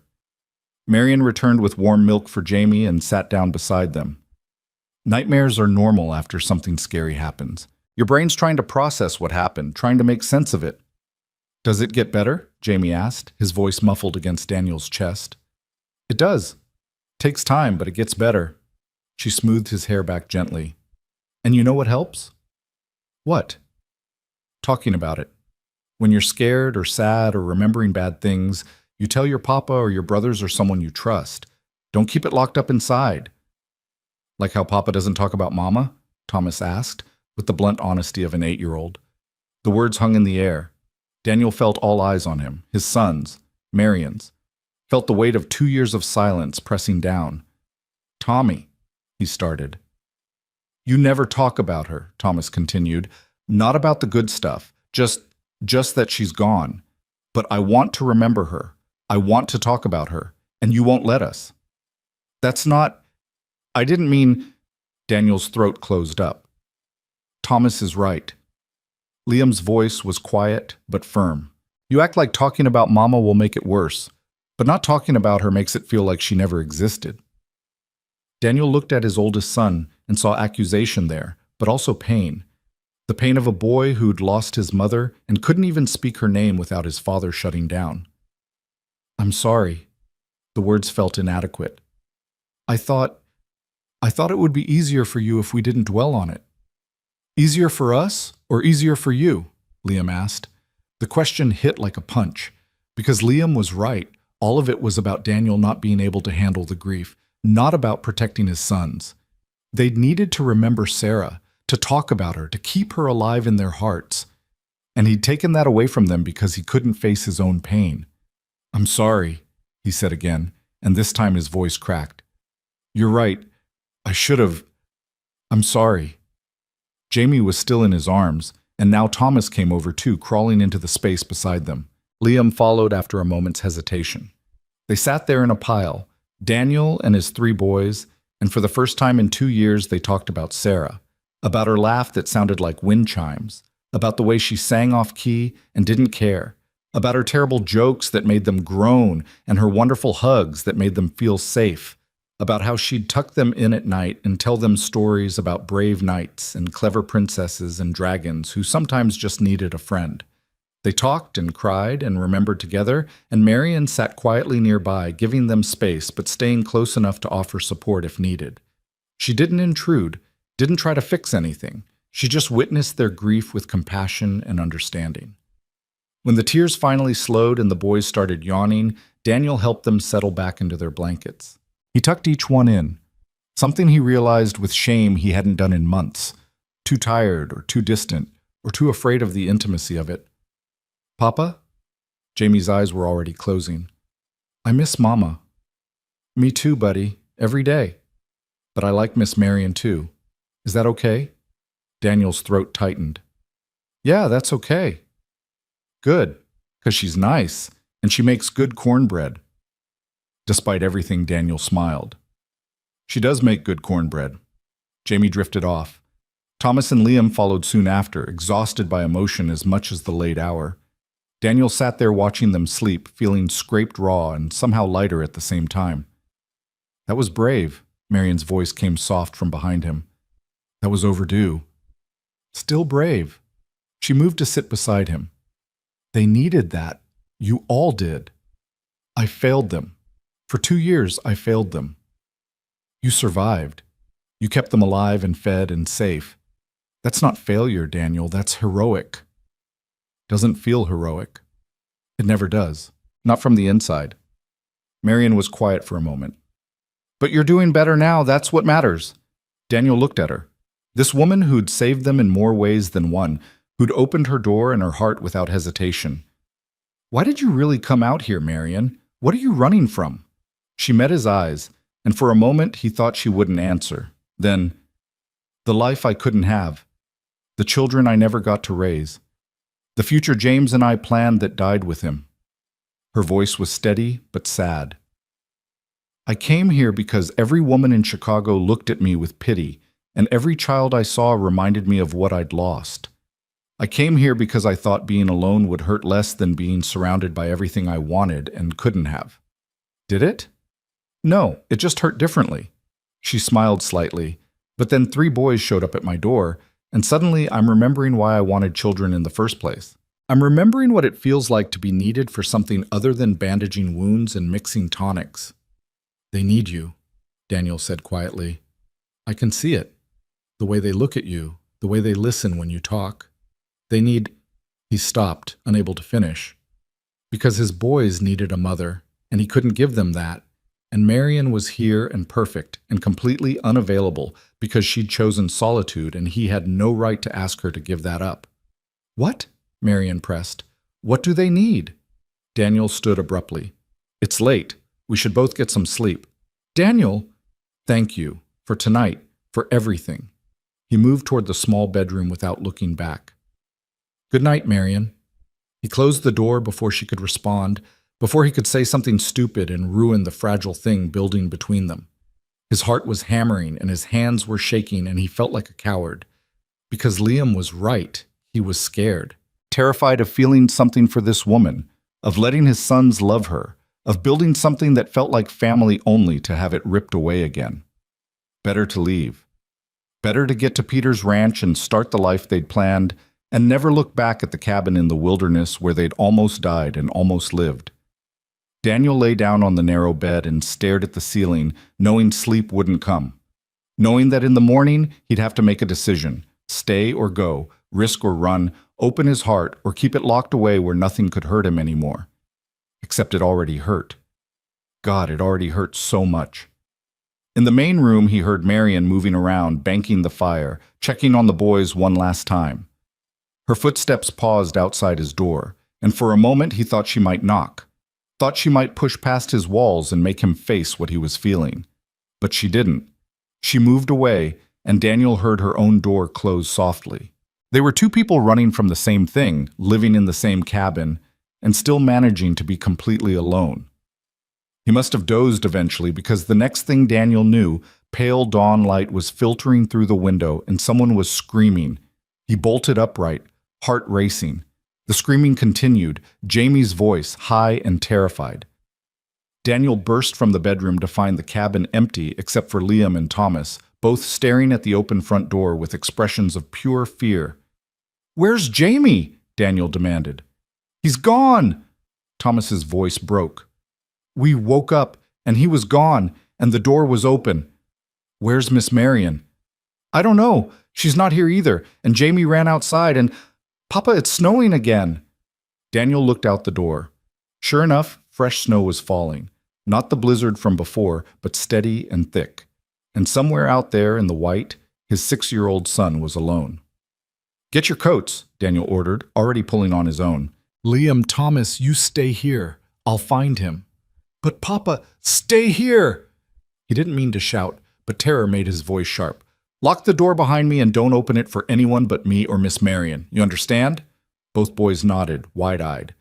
Daniel plunged out into the snow, calling Jamie's name. The world was white and gray and endless. Fresh powder was already covering any tracks the boy might have left. Jamie! Jamie! Where are you? No answer, just wind and snow and Daniel's own ragged breathing. He pushed forward, scanning frantically. The cold bit through his coat almost immediately. He hadn't even taken time to put on proper layers. But that didn't matter. Nothing mattered except finding his son. Jamie! Then he heard it, a faint cry, distant and to his right. Daniel ran, stumbling through drifts, following the sound. His lungs burned and his legs ached, but he kept moving, kept calling. And there, a small figure in the snow, struggling forward against the wind. Jamie! Daniel reached him in seconds, dropping to his knees and pulling the boy into his arms. What were you thinking? Why did you run outside? Jamie was sobbing, shaking with cold and fear. I woke up, and you weren't there, and I got scared, thought maybe you left. Went to look for you. I was just in the other room. I wouldn't leave without... Daniel's voice broke. Come on. We need to get you back inside. He scooped Jamie up and turned around. And stopped. Because he couldn't see the cabin. The snow had thickened, visibility down to maybe 15 feet. He'd run without thinking, without paying attention to direction, and now he was lost, again. With his son in his arms and the cold closing in and no idea which way was safe. Papa? Jamie's voice was small. I'm sorry. It's okay. Daniel swallowed panic. It's okay. We'll figure this out. But he had no idea which direction to go. Every direction looked the same, white and cold and empty. If he chose wrong, they'd wander until exhaustion took them. If he stayed put, they'd freeze. Jamie! A voice cut through the storm, Marion's voice. Daniel! Here! Daniel shouted back. We're here! Keep talking. I'll follow your voice. We're here. Marion, we're... She appeared through the snow like a ghost, wrapped in heavy furs, a rope tied around her waist. The other end of the rope led back into the white, back to the cabin. Thank God. She reached them, her face tight with worry. Are you hurt? Just cold. How did you... I woke up when I heard the door open, saw Jamie running out, came after him. She was already wrapping Jamie in her outer coat. Tied myself to the porch post so I wouldn't get lost. Now come on, both of you, before we all freeze. She led them back, following the rope through the storm. It felt like miles, but was probably only 100 yards. Then the cabin appeared, solid and real, with Liam and Thomas standing in the doorway looking terrified. They stumbled inside. Marion slammed the door shut and immediately started stripping Jamie's wet clothes off, her movements quick and practiced. Daniel helped, his own hands shaking from cold and adrenaline. Blankets, Marion ordered. Fire needs building up. Move. Liam and Thomas scrambled to help. Within minutes, Jamie was wrapped warm and sitting close to the fire, crying softly while Marion checked him over. No frostbite. He'll be okay. She looked at Daniel. You, on the other hand, are hypothermic again. Sit down. I'm fine. You're shaking and your lips are blue. Sit. Down. Daniel sat. Let Marion wrap blankets around him. Let her press hot tea into his hands. He couldn't stop shaking, not just from cold, but from the terror of almost losing Jamie, of being lost in the snow again, of the pattern repeating endlessly. I can't do this. But the words came out without permission. I can't keep almost losing them. I can't... But you didn't lose him. Marion's hands were on his shoulders, steady and sure. You found him. He's safe. Because you saved us. Again. Daniel looked at her through vision that blurred with exhaustion and unshed tears. I can't even keep my own son safe for one night without... Stop. Her voice was firm. You're not responsible for a scared 6-year-old having a nightmare and making a bad choice. You're not responsible for the storm or the cold or any of this. You're just a man doing his best, and your best has been enough. It is enough. Daniel wanted to believe her, wanted to accept that he wasn't failing, that the near misses didn't mean he was inadequate. But the fear was still there, cold and sharp.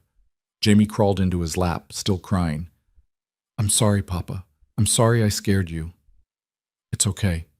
Daniel held him close. "It's okay, buddy. You're safe now." "I don't want to leave." Jamie's voice was muffled against Daniel's chest. "I want to stay here with Miss Marion. Please, can we stay?"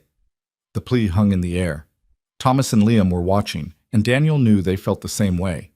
His boys wanted to stay in this cabin with this woman who'd saved them and cared for them and given them something they'd been missing. And God help him, Daniel wanted to stay too. But wanting wasn't enough. The world didn't work that way. They had plans, obligations, a future waiting at Peter's ranch. They couldn't just abandon everything because his sons felt safe here, because Marion made good cornbread, because for the first time in 2 years, Daniel didn't feel quite so alone. Could they? He looked at Marion, found her watching him with an expression he couldn't quite read. Hope, maybe, or fear, or both. "We'll talk about it later," he said finally, "when everyone's calmed down and warm. For now, let's just be grateful we're all okay." It was another non-answer, another delay.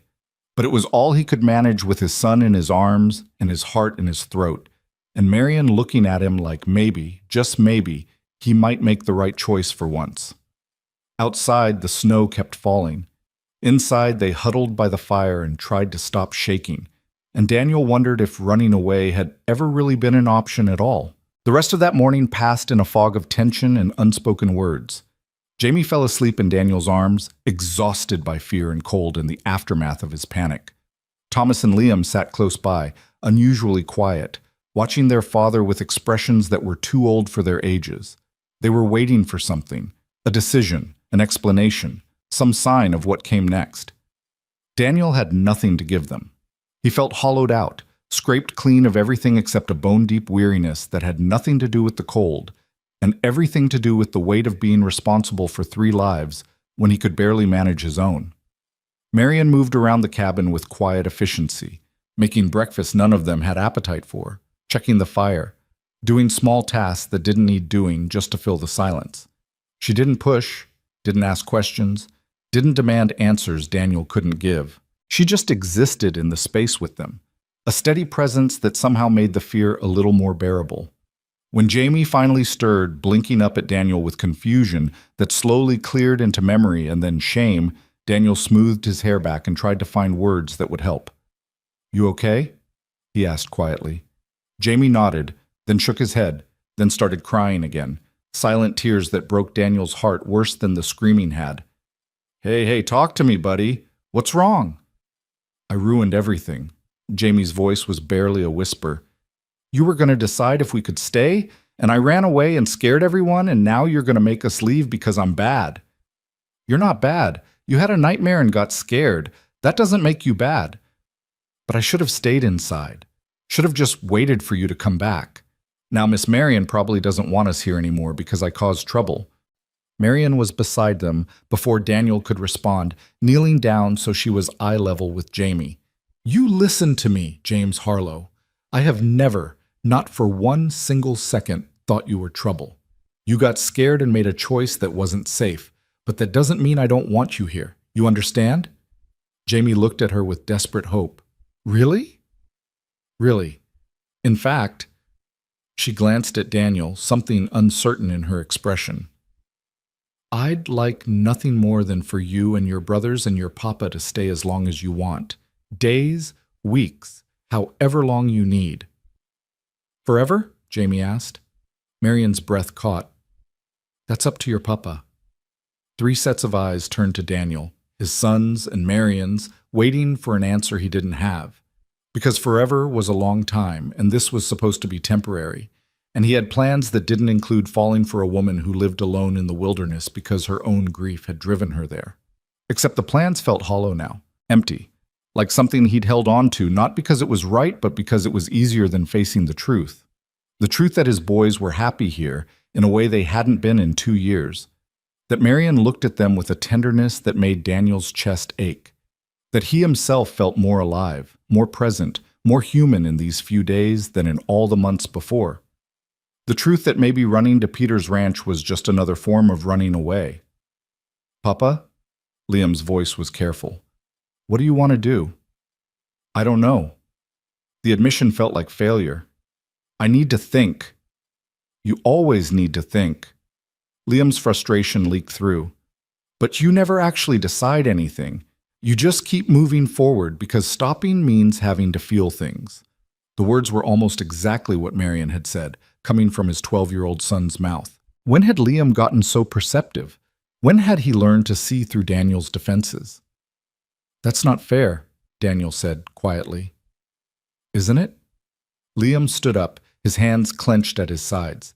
We lost Mama, and it was awful, and it hurt, and I still miss her every single day. But you act like we're not allowed to be happy again, like being happy means forgetting her. And that's not true, Papa. Mama wouldn't want us to be sad forever. She'd want... His voice cracked. He turned away quickly, but not before Daniel saw the tears. She'd want us to be okay, Liam finished softly. And I think maybe we could be okay here, if you'd let us try. Thomas nodded vigorously. I like it here. Miss Marion's nice and the cabin's warm and it feels... He struggled for words. It feels like home, more than anywhere's felt like home since Mama died. Jamie was still in Daniel's lap, watching his brothers with wide eyes. I want to stay too, he whispered. Please, Papa. Daniel looked at his sons. These 3 boys who'd survived everything with him, who'd lost their mother and nearly lost their lives, and were still somehow brave enough to hope for something better. They were asking him for this one thing, this one chance at happiness, and he was terrified of giving it to them. Let me talk to Miss Marion, he said finally. Alone. You boys go... He looked around the small cabin where privacy was impossible. Go check on the horses, make sure they have enough water. But it's snowing, Thomas protested. Light snow, you'll be fine. All 3 of you go together, stay close to the cabin. Come back in 15 minutes. The boys recognized a dismissal when they heard one. They bundled up and headed out, closing the door behind them with pointed quietness that said they knew they were being sent away and weren't happy about it. Silence settled over the cabin. Marion stood by the fire, her back to Daniel, shoulders tight with tension. I'm sorry, she said before he could speak. I shouldn't have said that in front of them. About staying as long as you want. That wasn't fair to you. Why did you say it? She turned to face him. Because I meant it. Because having them here has reminded me what it feels like to have purpose beyond just surviving day to day. Because... She stopped, seeming to wrestle with something. Because I'm tired of being alone, Daniel. I've been alone for 5 years, and I thought that was what I wanted, what I needed. But these past few days with you and your boys have shown me what I've been missing. We're not your family. The words came out harsher than he intended. Marion flinched like he'd struck her. I know that, she said quietly. Believe me, I know. You have plans and a life waiting somewhere else. I'm just the woman who happened to have a cabin when you needed shelter. I understand how this works. That's not what I meant. Then what did you mean? There was steel in her voice now, anger breaking through the careful control. Because from where I'm standing, you're looking for any excuse to leave. Your boys are happy, they're safe, they're healing from trauma, and you want to drag them back out into the cold to get to some ranch they've never seen because that's what you decided 2 months ago before any of this happened. Peter's expecting us. So write him a letter. Tell him plans changed. It's not that simple. It is exactly that simple. You're making it complicated because you're scared. Marion crossed her arms. You're scared of staying in one place, scared of letting your boys get attached to me, scared of what it might mean if you admit you want to stay too. You don't know what I want. Don't I? She took a step closer. You talk in your sleep, Daniel. Did you know that? Last night after Jamie's nightmare, after everyone went back to bed, you talked, said Sarah's name, said, I can't do this again. And I understand. I do. Losing someone you love is the worst thing in the world, and the thought of risking that pain again is terrifying. Daniel felt exposed, raw. You don't. I lost my husband, lost the future we planned, the children we wanted, everything I thought my life would be. And I ran, just like you're running. I convinced myself that being alone was safer, that never risking my heart again was the smart choice. Her voice dropped. But you know what I learned? Being safe isn't the same as being alive, and I'm so tired of just being safe. The words hung between them. Daniel could hear his own heartbeat, loud in the quiet cabin. Could hear the fire crackling and the wind outside and Marion's breathing, quick and uneven. "What are you saying?" he asked. "I'm saying that maybe we found each other for a reason. Maybe this storm and your broken wagon and everything that brought you to my door. Maybe it wasn't just chance." Marion's eyes were bright. "I'm saying I haven't prayed for anything in 5 years. Not since the day James died, but the night you showed up half frozen with your boys, I prayed. I begged God to let them live, to give me the skill to save them, and He did. And now you're here, and they're here, and I—" She stopped, pressing her lips together like she was holding back words that once said couldn't be taken back. "You what?" Daniel's voice was rough. "I don't want you to leave." The admission came out fierce and vulnerable at once. "I don't want to watch you walk away and go back to being alone. I don't want your boys to lose another person they've come to care about. And I think maybe you don't want to leave either, but you're too scared to admit it." She was right. God help him, she was completely right. Daniel did want to stay. Wanted it with an intensity that terrified him, because wanting meant caring and caring meant risk, and risk meant the possibility of loss so devastating he didn't think he'd survive it twice. But what if she was right about the rest too? What if running from the possibility of pain meant running from the possibility of joy? What if protecting his heart meant starving it? "I'm scared," he admitted. "Sarah, when she died, it nearly killed me too. The only thing that kept me going was the boys, the knowledge that they needed me. But I was barely functioning, Marion. Barely holding it together. Some days I'd forget to eat, forget to sleep. I'd look at my sons and not even recognize them because the grief was so big it blocked out everything else." Marion's expression softened. "That's normal. That's grief." Normal or not, it was hell, and I can't— His voice broke. "I can't go through that again. Can't risk caring about someone and losing them. Can't put my boys through losing another person they love." "So you'll protect them by never letting them love anyone? By teaching them that it's better to be alone than risk getting hurt?" Marion shook her head. "That's not protection, Daniel. That's prison. At least they'll be safe. They'll be alive. That's not the same as safe. And it's definitely not the same as happy." She moved closer, close enough that he could see the flecks of gold in her brown eyes. "Your boys need more than just survival. They need love and joy and people who care about them. They need to know it's okay to be happy again, that being happy doesn't mean betraying their mother's memory." "And you think you can give them that?" "I think we could give them that. Together." Marion's voice was quiet but steady.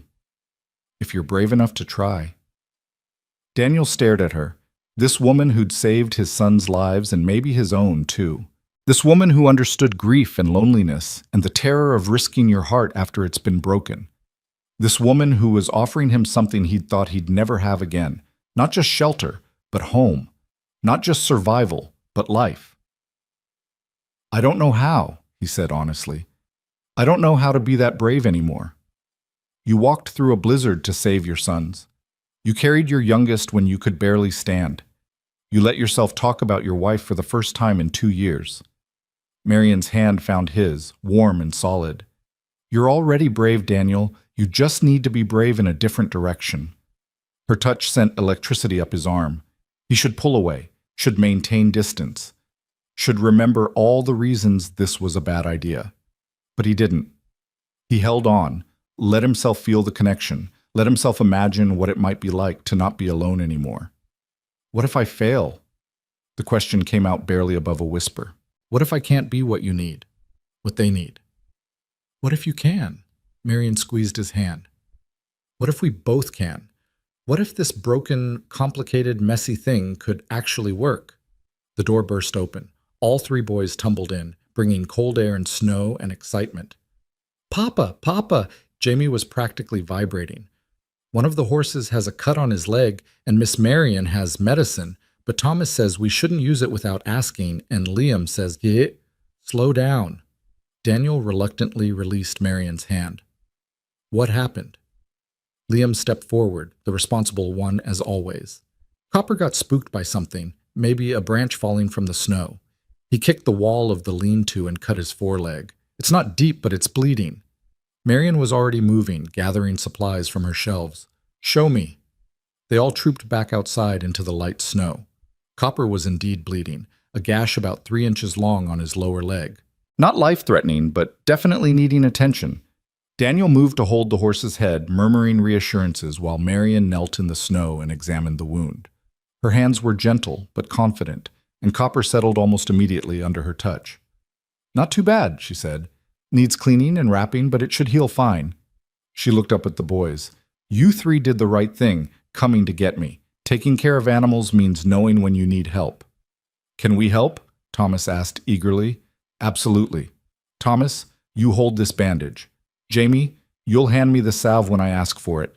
Liam, you help your papa keep Copper calm. Everyone has a job. She worked efficiently, narrating what she was doing so the boys could learn. They hung on her every word, fascinated. Daniel watched her teach his sons with patience and respect, treating them like capable people instead of children to be dismissed. This was what they'd been missing. Not just a mother figure, though God knew they needed that, but someone who saw them, really saw them, and helped them grow. When the wound was dressed and Copper was comfortable, they headed back inside. The boys were chattering about horses and medicine and whether they could learn more about healing, and Marion was promising to teach them about the herbs she grew in summer. Summer. She was talking about summer like they'd be here to see it, like this wasn't temporary.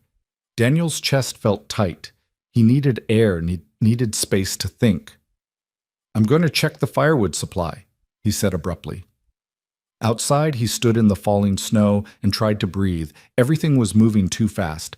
A week ago, he'd had a plan.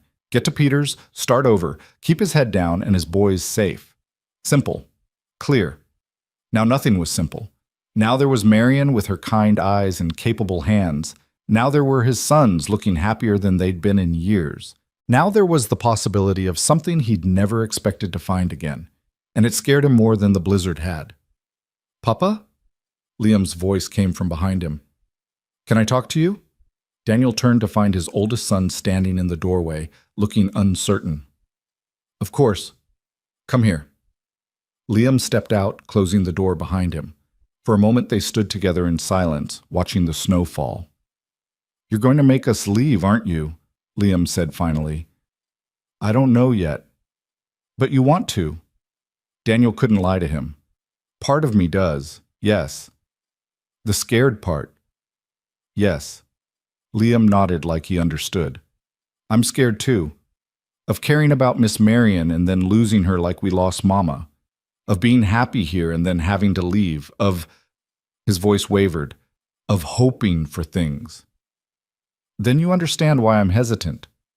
I understand why you're scared. But Papa, Liam looked at him with eyes that held too much wisdom. We already lost Mama. Nothing can hurt worse than that. And we survived it. We're still here. So maybe it's okay to risk being hurt again if it means we get to be happy first. Out of the mouths of children, Daniel felt something crack in his chest, some wall he'd built to keep the pain contained. When did you get so smart? He asked roughly. Mama always said I got it from you. Liam's smile was slight but real. She said you were the bravest man she knew, that you weren't afraid of hard things even when they scared you. She said that? All the time. She said, Liam's voice dropped. She said that being brave didn't mean not being scared. It meant doing the right thing even when you were terrified. And I think staying here is the right thing, Papa. I think Miss Marion needs us as much as we need her. I think we could be happy. Daniel pulled his son close, holding him tight.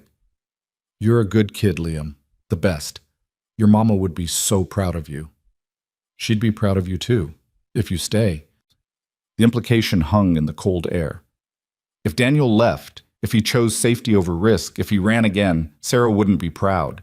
She'd be disappointed that he'd chosen fear over love, that he'd let their son's chance at happiness slip away because he was too broken to try. But if he stayed, if he took this leap, There was no guarantee it would work. Marion was still healing from her own losses. He was a mess of grief and fear. His boys were traumatized. They were all broken in different ways. But maybe broken things could fit together. Maybe their jagged edges could align in ways that made something stronger than any of them were alone. "Let's go back inside," Daniel said. "It's cold out here."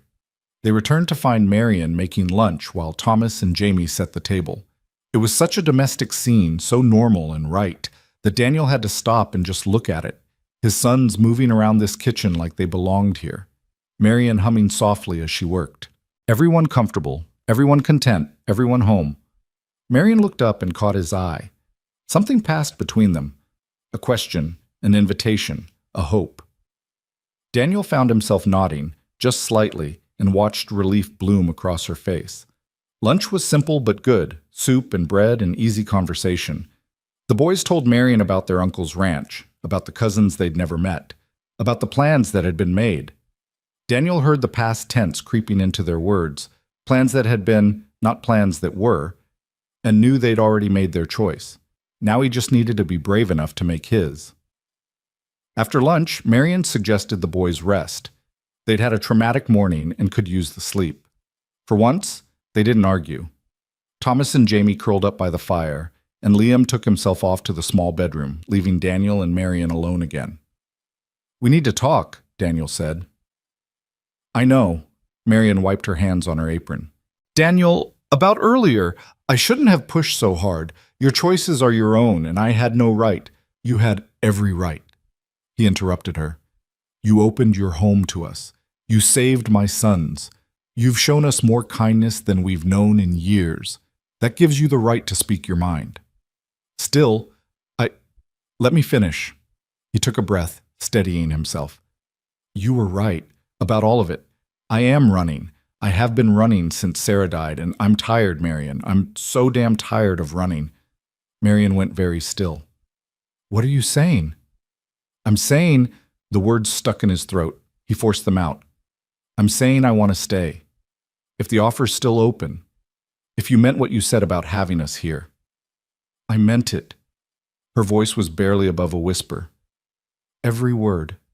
Because I need you to understand what you'd be taking on. I'm broken, Marion. I have nightmares. I forget to eat. Some days I can barely get out of bed. I'm not the man I was before Sarah died, and I don't know if I'll ever be that man again. I don't need you to be someone you're not. I just need you to be honest, to try, to let me help carry the weight sometimes." Marion moved closer. "I'm broken too, Daniel. We all are. But maybe broken people can build something beautiful together. And if I fail, if I can't be what you need, then we'll figure it out, together." She reached for his hand. "I'm not asking for perfection. I'm just asking for a chance." Daniel looked at their joined hands. Hers were smaller than Sarah's had been, the fingers more slender, the skin marked with small scars from years of medical work. Different, but no less real, no less warm. "My boys love you," he said quietly. "In just a few days they've come to love you. That terrifies me." "I love them too." Marion's eyes were bright with tears. "I didn't mean to, didn't plan to, but they walked into my cabin and into my heart, and now I can't imagine watching them leave." "And me?" The question came out before he could stop it. "What about me?" Marion's breath caught. For a long moment she just looked at him, her expression open and vulnerable. "You scare me more than your boys do, because with them it's simple. They're children who need love, and I have love to give. But you," she touched his face gently, "you could break my heart, Daniel Harlow, could make me hope for things I thought I'd never have. And that's terrifying. I don't want to break your heart. I don't want to break yours either, but we might. People do. Love is risky and messy, and it doesn't come with guarantees." Her thumb brushed his cheek. "But I think maybe it's worth the risk. Maybe finding each other in the middle of a storm means something. Maybe we're supposed to try." Daniel closed his eyes, leaning into her touch. It had been so long since anyone had touched him with tenderness, since anyone had looked at him with something other than pity or concern. Marion's hand on his face felt like permission to be human again, to want things again, to hope again. I'm afraid, he admitted. I know, me too. But I want to try. God help me. I want to try. Then that's enough. Marian's smile was watery but real. We'll start there and see where it goes. Daniel opened his eyes. She was so close, her face tilted up toward his, her eyes soft with hope and fear, and something that might be love, or might be the beginning of love. His heart hammered against his ribs. I haven't... He stopped, started again. I haven't kissed anyone but Sarah, not in 15 years. We don't have to... I want to. The words surprised him with their certainty. I want to, but I don't know if I remember how. Marian laughed softly. I think it's like riding a horse. You don't forget. She was probably right, but it had been so long, and his hands were shaking, and what if... She kissed him first, just leaned up and pressed her lips to his, gentle and brief and perfect. Daniel froze for a heartbeat, then kissed her back, his hands coming up to cup her face. She tasted like coffee and hope, and when they finally pulled apart, they were both breathing hard. Was that okay? Marian asked. Yeah. Daniel's voice was rough. That was okay. They stood there for a moment, foreheads pressed together, neither quite ready to step back into reality. Then Jamie's voice cut through the moment. Are you kissing Miss Marian, Papa? They sprang apart. All three boys were awake and staring at them, Thomas with wide eyes, Liam with a knowing smile, and Jamie with delighted confusion. We were... Daniel fumbled for words. I think your papa likes Miss Marian, Liam said to his brothers. I like Miss Marian too, Jamie said. Does this mean we're staying? Daniel looked at Marian, who was blushing furiously but smiling, then at his sons, who were watching him with hope written all over their faces, then back at Marian. Yeah, he said. Yeah, we're staying. The boys erupted in cheers. Jamie launched himself at Marian, who caught him with a laugh. Thomas hugged Daniel's waist, and Liam just stood there grinning like he'd known all along how this would end. Really? Thomas asked. We're really staying, not going to Uncle Peter's? Really? I'll write him, explain what happened, but yeah, we're staying here, if Miss Marian will have us. I'll have you. Marian's voice was thick with emotion. All of you, for as long as you want. Forever, Jamie said firmly. We're staying forever. And looking at his son's joy, at Marian's tears, at the home they'd stumbled into by accident and grace, Daniel thought maybe forever didn't sound so impossible after all. The decision to stay should have made everything easier, but the days that followed were harder than Daniel expected. Not because he regretted the choice.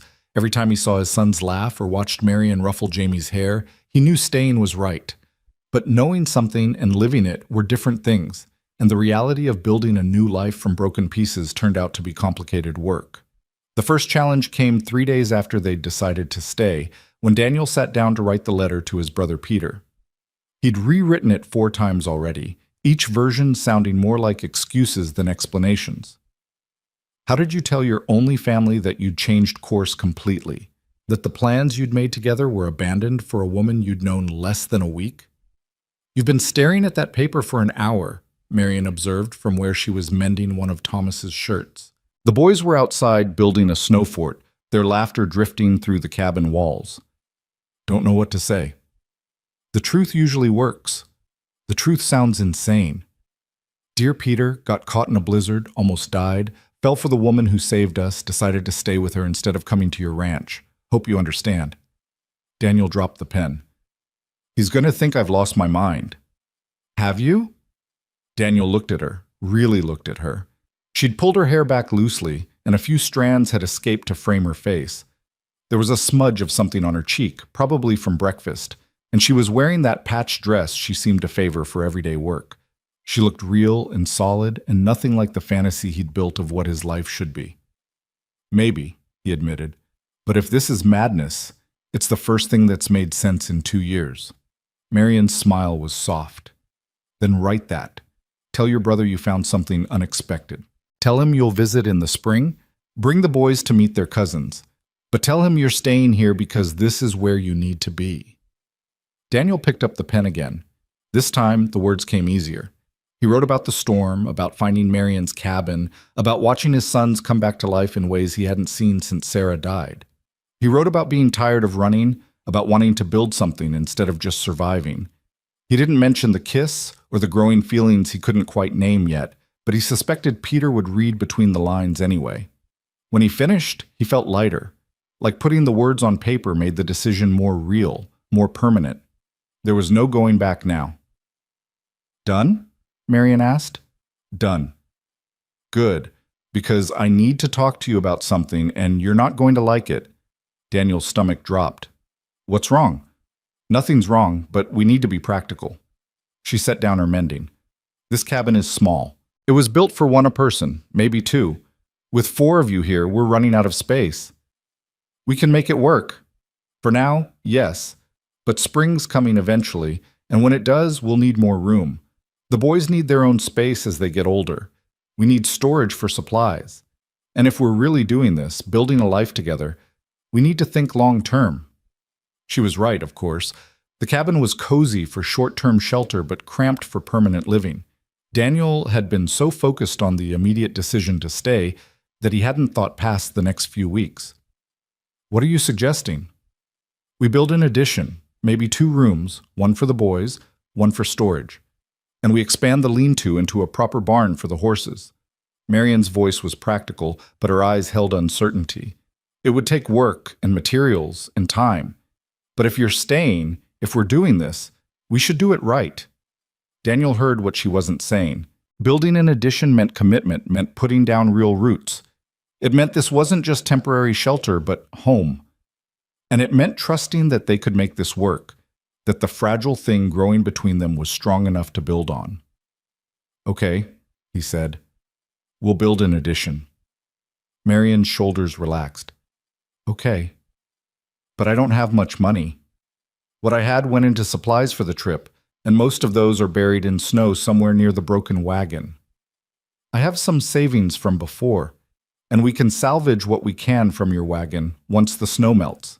She stood and moved to a trunk in the corner, pulling out a small wooden box. "James left me well provided for. I've been living simply, so most of it's still there.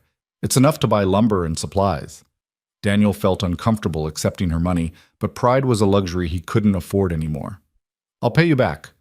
Once we're settled, I can find work. We'll figure it out together." Marion cut him off gently. "That's what this is, Daniel. Together. Not you carrying everything alone." Together.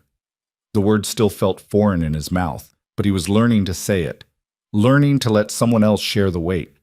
The boys burst through the door in a flurry of snow and excitement, arguing about whose turn it was to build the fort's tower. Their cheeks were red with cold and exertion, their eyes bright with the simple joy of being children. Daniel watched them and felt something in his chest expand, not quite healing, but maybe the beginning of it. That night, after the boys were asleep, Daniel and Marion sat by the fire planning the addition. She sketched rough designs on scraps of paper while he calculated measurements and materials. It was intimate in a way that had nothing to do with romance, just 2 people building a future together, one careful decision at a time. "Here," Marion marked an area on her sketch. "A window for the boys' room, facing east, so they wake up with the sunrise." "Sarah used to say that," Daniel said quietly. "That morning light was the best light, that it made everything feel possible." Marion's hand stilled on the paper. "Tell me about her. Really tell me. Not just that she died, but who she was." Daniel had avoided this conversation, afraid that talking about Sarah would feel like betrayal, like he was replacing her with Marion. But looking at Marion's open, honest face, he realized that wasn't what she was asking. She wasn't trying to replace Sarah or compete with a ghost. She just wanted to understand the woman who'd shaped the man she was coming to care for. So he told her about how Sarah had laughed at her own terrible jokes and sung off key while doing laundry, about how she'd wanted chickens but was terrified of them, so they'd never gotten any despite her constant talk about fresh eggs, about how she'd read to the boys every night without fail, doing different voices for all the characters until they were all laughing too hard to continue. "She sounds wonderful," Marion said when he finished. "She was, and I loved her more than I thought it was possible to love anyone." Daniel took a breath. But she's gone, and I'm still here. And these feelings I'm starting to have for you, they don't erase what I had with her. They're just different, new. I know. Marian's eyes were bright with unshed tears. James was everything to me. My best friend, my partner, my future. Loving him didn't use up all my love, though. It taught me how to love. And now I'm learning to do it again, differently, with you. They sat in silence for a while, both thinking about the people they'd lost and the people they were becoming. Outside, the wind whispered through the trees, gentler now than it had been during the storm. Spring was still months away, but Daniel could feel it waiting, the promise of thaw, of growth, of things beginning again. The weeks that followed fell into a rhythm. Daniel and Liam made trips to the nearest town, a full day's journey on horseback, to buy lumber and supplies.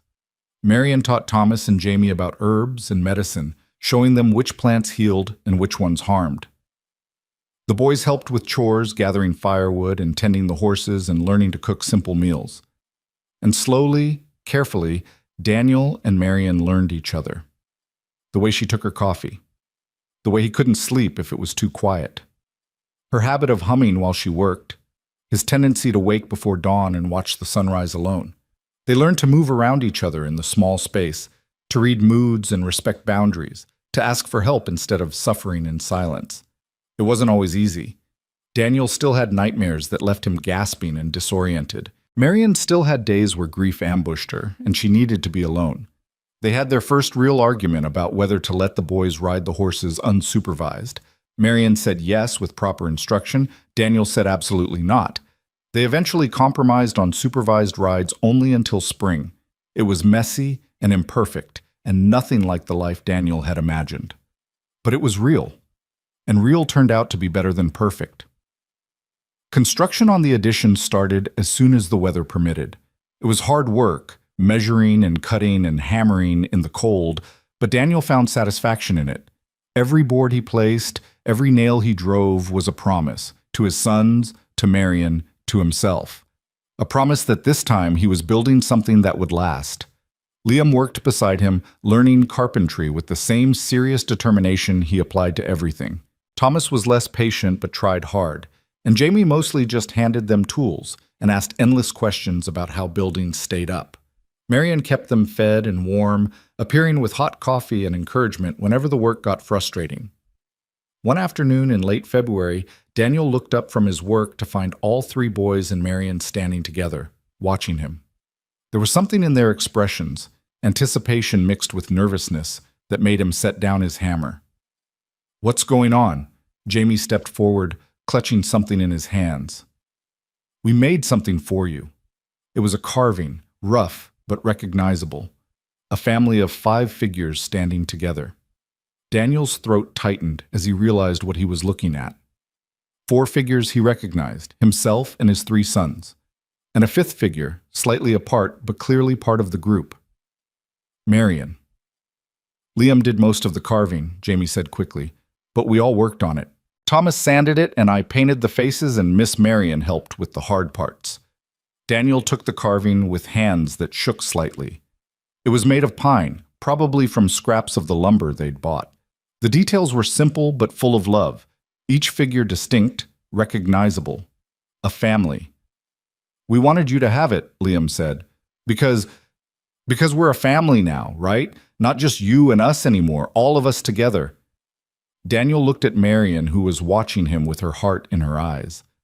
Looked at his sons, who'd somehow found the courage to hope for this, to name what they were becoming. "Yeah," he said, his voice rough with emotion. "We're a family." Jamie threw his arms around Daniel's waist. Thomas joined in, then Liam, and suddenly Daniel was surrounded by his boys, holding a carving that represented everything he'd thought he'd lost and somehow found again. Over their heads, he met Marian's gaze and saw tears streaming down her cheeks. "Come here," he said to her. She hesitated for just a moment, then stepped into the embrace. The 5 of them stood there in the cold Montana afternoon, holding each other while the wind sang through the pines and the sun painted the snow gold. When they finally pulled apart, Jamie was grinning. "Does this mean Miss Marian's our mama now?" The question hung in the air. Daniel felt Marion stiffen slightly beside him, and he understood her uncertainty. She'd never had children, never been a mother. Taking on that role was a huge responsibility, and they'd only known each other for weeks. But Thomas was looking at her with hope in his eyes, and Liam was watching carefully to see how she'd respond, and Jamie was just waiting with his usual 6-year-old certainty that of course she'd say yes. Marion's voice caught. I would be honored to be your mama, if that's what you want, if it's what your papa wants. 3 pairs of eyes turned to Daniel. I think, he said slowly, that your first mama will always be your mama. Nobody can replace her or take her place in your hearts. But I also think, he pulled Marion close to his side, I also think that hearts are bigger than we realize, that there's room for Sarah's memory and for Marion too. And if you boys want to call her mama, if that feels right to you, then that's okay with me. It feels right, Thomas said immediately. Yeah, Liam agreed. It does. Jamie just wrapped his arms around Marion's waist and held on tight. Mama, he said, testing the word. Mama, Marion. Marion let out a sound that was half laugh, half sob. She knelt down and pulled all 3 boys close, and Daniel watched her become a mother before his eyes. Not replacing Sarah, nobody could do that, but filling a space that had been empty, answering a need that had been ignored. That night after the boys were asleep in their new room, finally finished after weeks of work, Daniel found Marion standing outside looking at the stars. Couldn't sleep? He asked, joining her on the porch. Too much in my head. She leaned against the railing. They called me Mama today. Having regrets? No, God, no. She turned to face him. But it's terrifying, Daniel. I spent 5 years convincing myself I'd never be a mother, that I'd missed my chance, that it wasn't meant to be. And now suddenly I have 3 sons who need me, and I don't know if I'm enough. You're more than enough. They love you. I love them too. So much it scares me. Her voice dropped to a whisper. What if I fail them? What if I can't be what they need? Daniel took her hands in his. Then you'll figure it out and try again. That's what parenting is, a series of failures and attempts to do better. You think I have any idea what I'm doing? I'm making it up as I go, same as you will be. We, Marion corrected, same as we will be. Together. Together, Daniel agreed. They stood in comfortable silence for a moment, and then Marion asked quietly, What happens now? What do you mean? I mean, we're living together, raising children together, building a life together, but we're not. She gestured vaguely. We haven't talked about what this is between us, what we are to each other. Daniel had been thinking about this too, had been working up the courage to address it.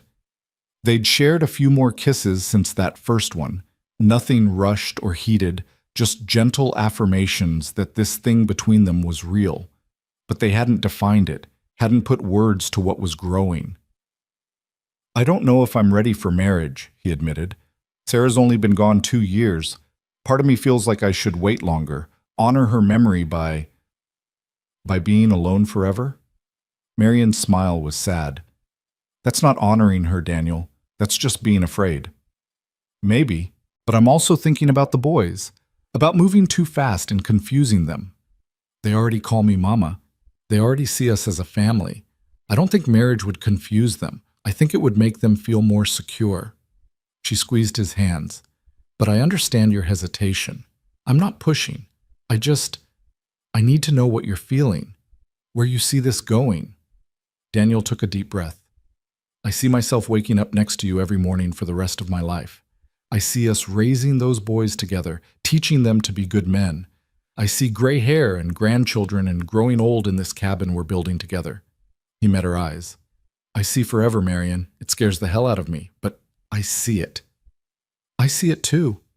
Her voice was barely audible. But seeing it and committing to it are different things. I know, and I want to commit. I do. But I need a little more time, not months, not years, just enough time to be sure I'm doing this for the right reasons. That I'm choosing you because of who you are, not just because you're here and I'm lonely.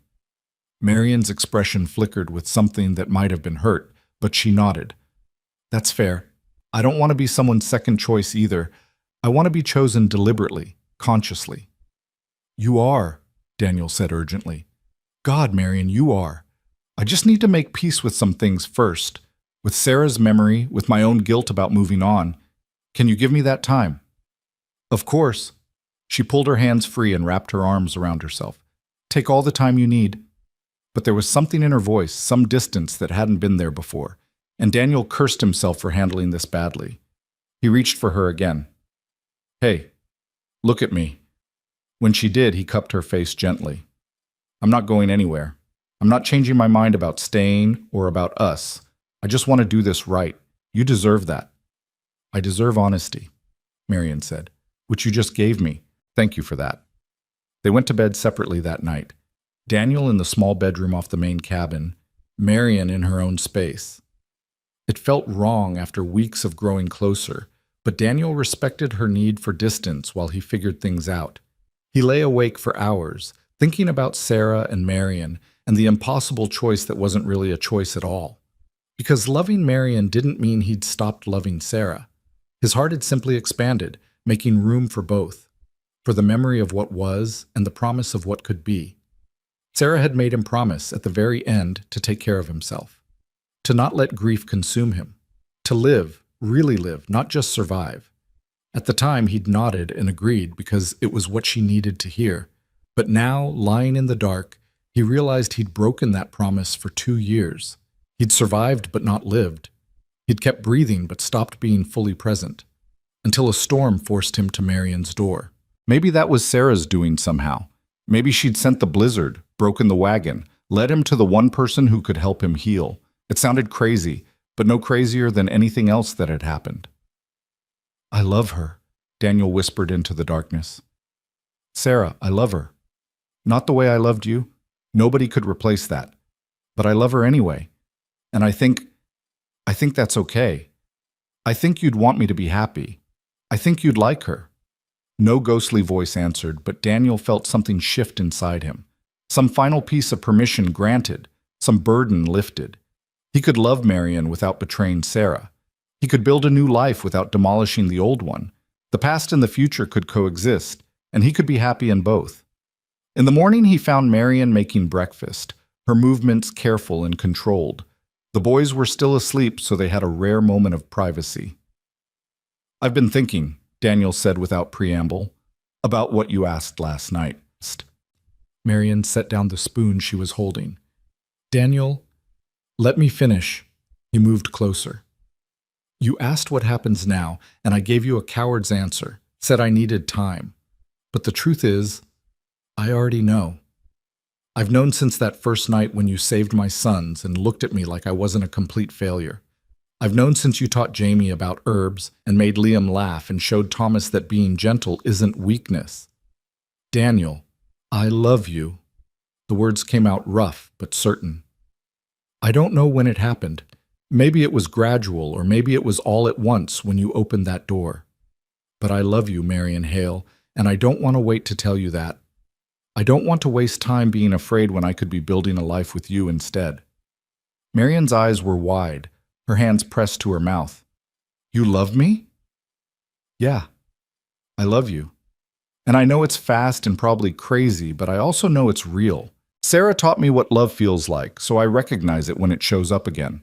He took her hands. I'm still scared, still processing, still figuring out how to be a whole person again, but I want to do all of that with you. As your partner, your husband? The word came out hopeful and terrified at once. Daniel took a deep breath. This was it. The moment where he either committed fully or kept running, and he was so tired of running. Yeah, as your husband, if you'll have me. Marion made a sound that might have been a laugh or a sob or both.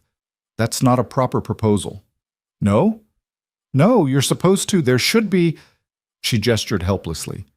Something more romantic than standing in the kitchen before breakfast. Daniel couldn't help smiling. You want romance? Maybe a little. Okay.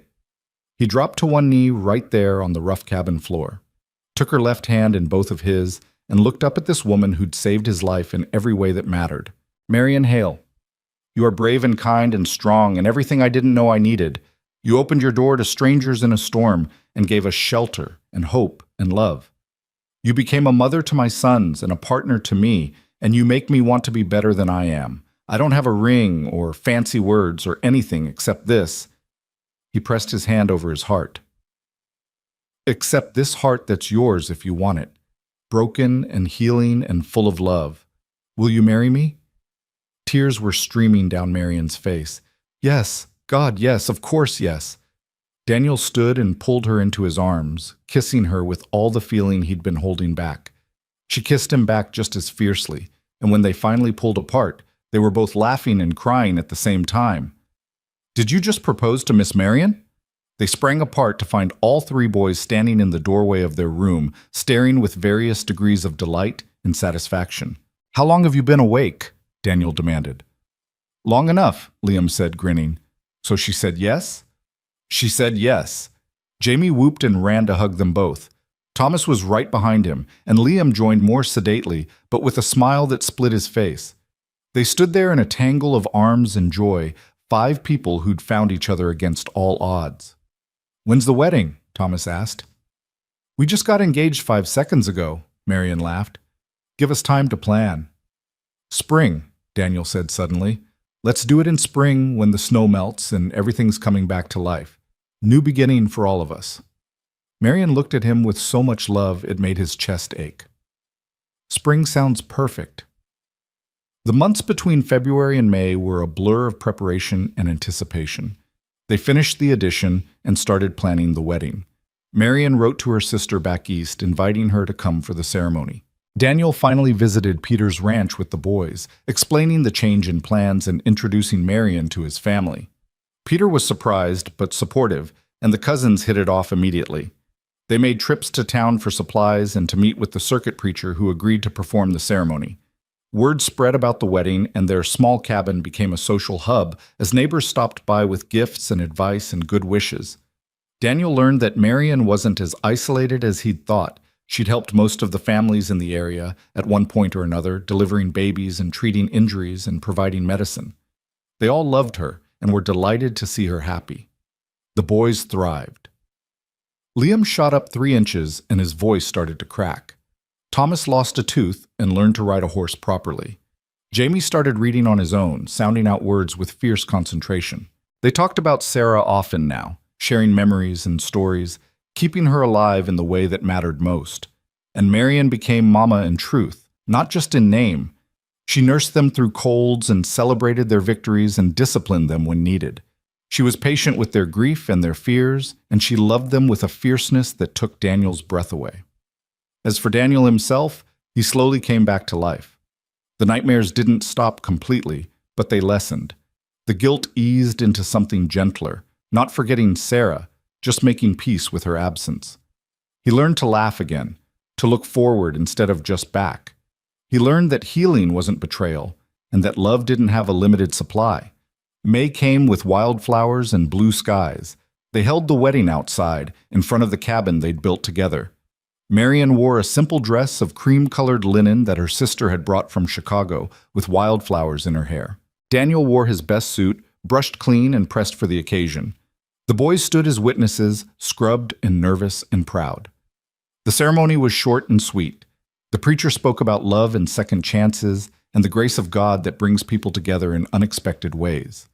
When it came time for vows, Daniel and Marion spoke from the heart rather than reciting traditional words. I promise to stand with you, Daniel said, his voice steady despite the emotion choking him. In storms and sunshine, in grief and joy. I promise to let you carry the weight when I can't, and to carry it for you when you need me to. I promise to love your heart and honor your past and build a future with you that makes all the pain worthwhile. I promise to be your husband, your partner, your best friend, for all my days. Marion's voice shook but didn't break. I promise to be your home when you're lost and your shelter when you're scared. I promise to love your sons as my own and to honor the woman who gave them life. I promise to be patient with your healing and to let you be patient with mine. I promise to choose you every single day, even on the days when it's hard. I promise to be your wife, your partner, your love, forever. When the preacher pronounced them married, Daniel kissed his wife as his sons cheered and their neighbors applauded, and the Montana sky stretched endless and blue above them. The celebration lasted well into the evening. There was food and music and dancing, and at one point Daniel looked around at the crowd gathered in front of their cabin and felt overwhelmed by the community they'd found. These people had welcomed them, supported them, become family in the way that mattered most. As the sun set and the party wound down, Daniel found Marion standing a little apart from the crowd, looking at their home with soft eyes. "What are you thinking?" he asked, slipping an arm around her waist. "That a year ago I was alone in that cabin, convinced I'd spend the rest of my life that way. That I'd given up on happiness, on family, on everything except just surviving day to day." She leaned into him. "And then a storm brought you to my door and changed everything. The storm that nearly killed us. The storm that saved us," Marion corrected, "because if it hadn't happened, you'd be at your brother's ranch and I'd still be alone and none of this." She gestured at the cabin, the boys playing nearby, the life they'd built. "None of this would exist." Daniel thought about the broken wagon and the blizzard and the terror of that night, thought about how close they'd come to dying in the snow, how many things had to go exactly right for them to survive. Finding the cabin in the whiteout, Marion being home, Jamie pulling through hypothermia. All of it felt impossible in retrospect, like a story too convenient to be real. But it was real. The woman in his arms was real, and the ring on her finger was real, and the 3 boys who called her Mama were real. They'd survived the storm and found each other, and they'd built something beautiful from the broken pieces of their lives. "Papa! Mama!" Jamie came running up, followed by his brothers. "Can we stay up late? Please, it's a special day." "Very late," Thomas added. "Like really late." Liam rolled his eyes at his younger brother's dramatics, but looked hopeful nonetheless. Daniel and Marion exchanged glances. "What do you think, Mrs. Harlow?" Daniel asked, loving the way the name sounded. Marion's smile was radiant. "I think it's a special day, and special days deserve special privileges. But not too late. Tomorrow's still a work day." The boys cheered and ran back to join the party. Daniel pulled Marion closer, and they stood together watching their sons, their home, their life.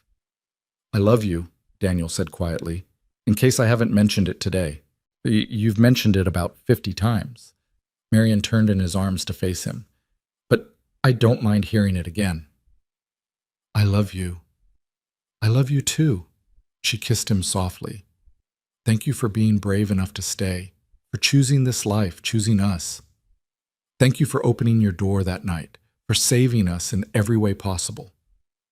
They stood there as the stars came out and the fire burned down and their son's laughter filled the air. And Daniel thought about second chances, about how life could surprise you when you least expected it, about how the worst moments could lead to the best ones if you were brave enough to keep going. The storm had brought them together, but love had made them a family. And as Daniel looked at his wife and his sons and the home they'd built from nothing but hope and determination, he knew that this messy, beautiful, unexpected life was exactly where he was meant to be. The wind whispered through the pines, gentler now, carrying the scent of wildflowers and fresh beginnings. Somewhere in that wind, Daniel thought he heard Sarah's laughter, approving and joyful, and he smiled, knowing that she'd kept her last promise after all. She'd made sure he lived, really lived, not just survived, but thrived, not just existed, but loved. And in loving again, in opening his heart to Marion and letting her love his sons, Daniel had finally honored Sarah's memory in the way that mattered most. By being happy, by being whole, by being home.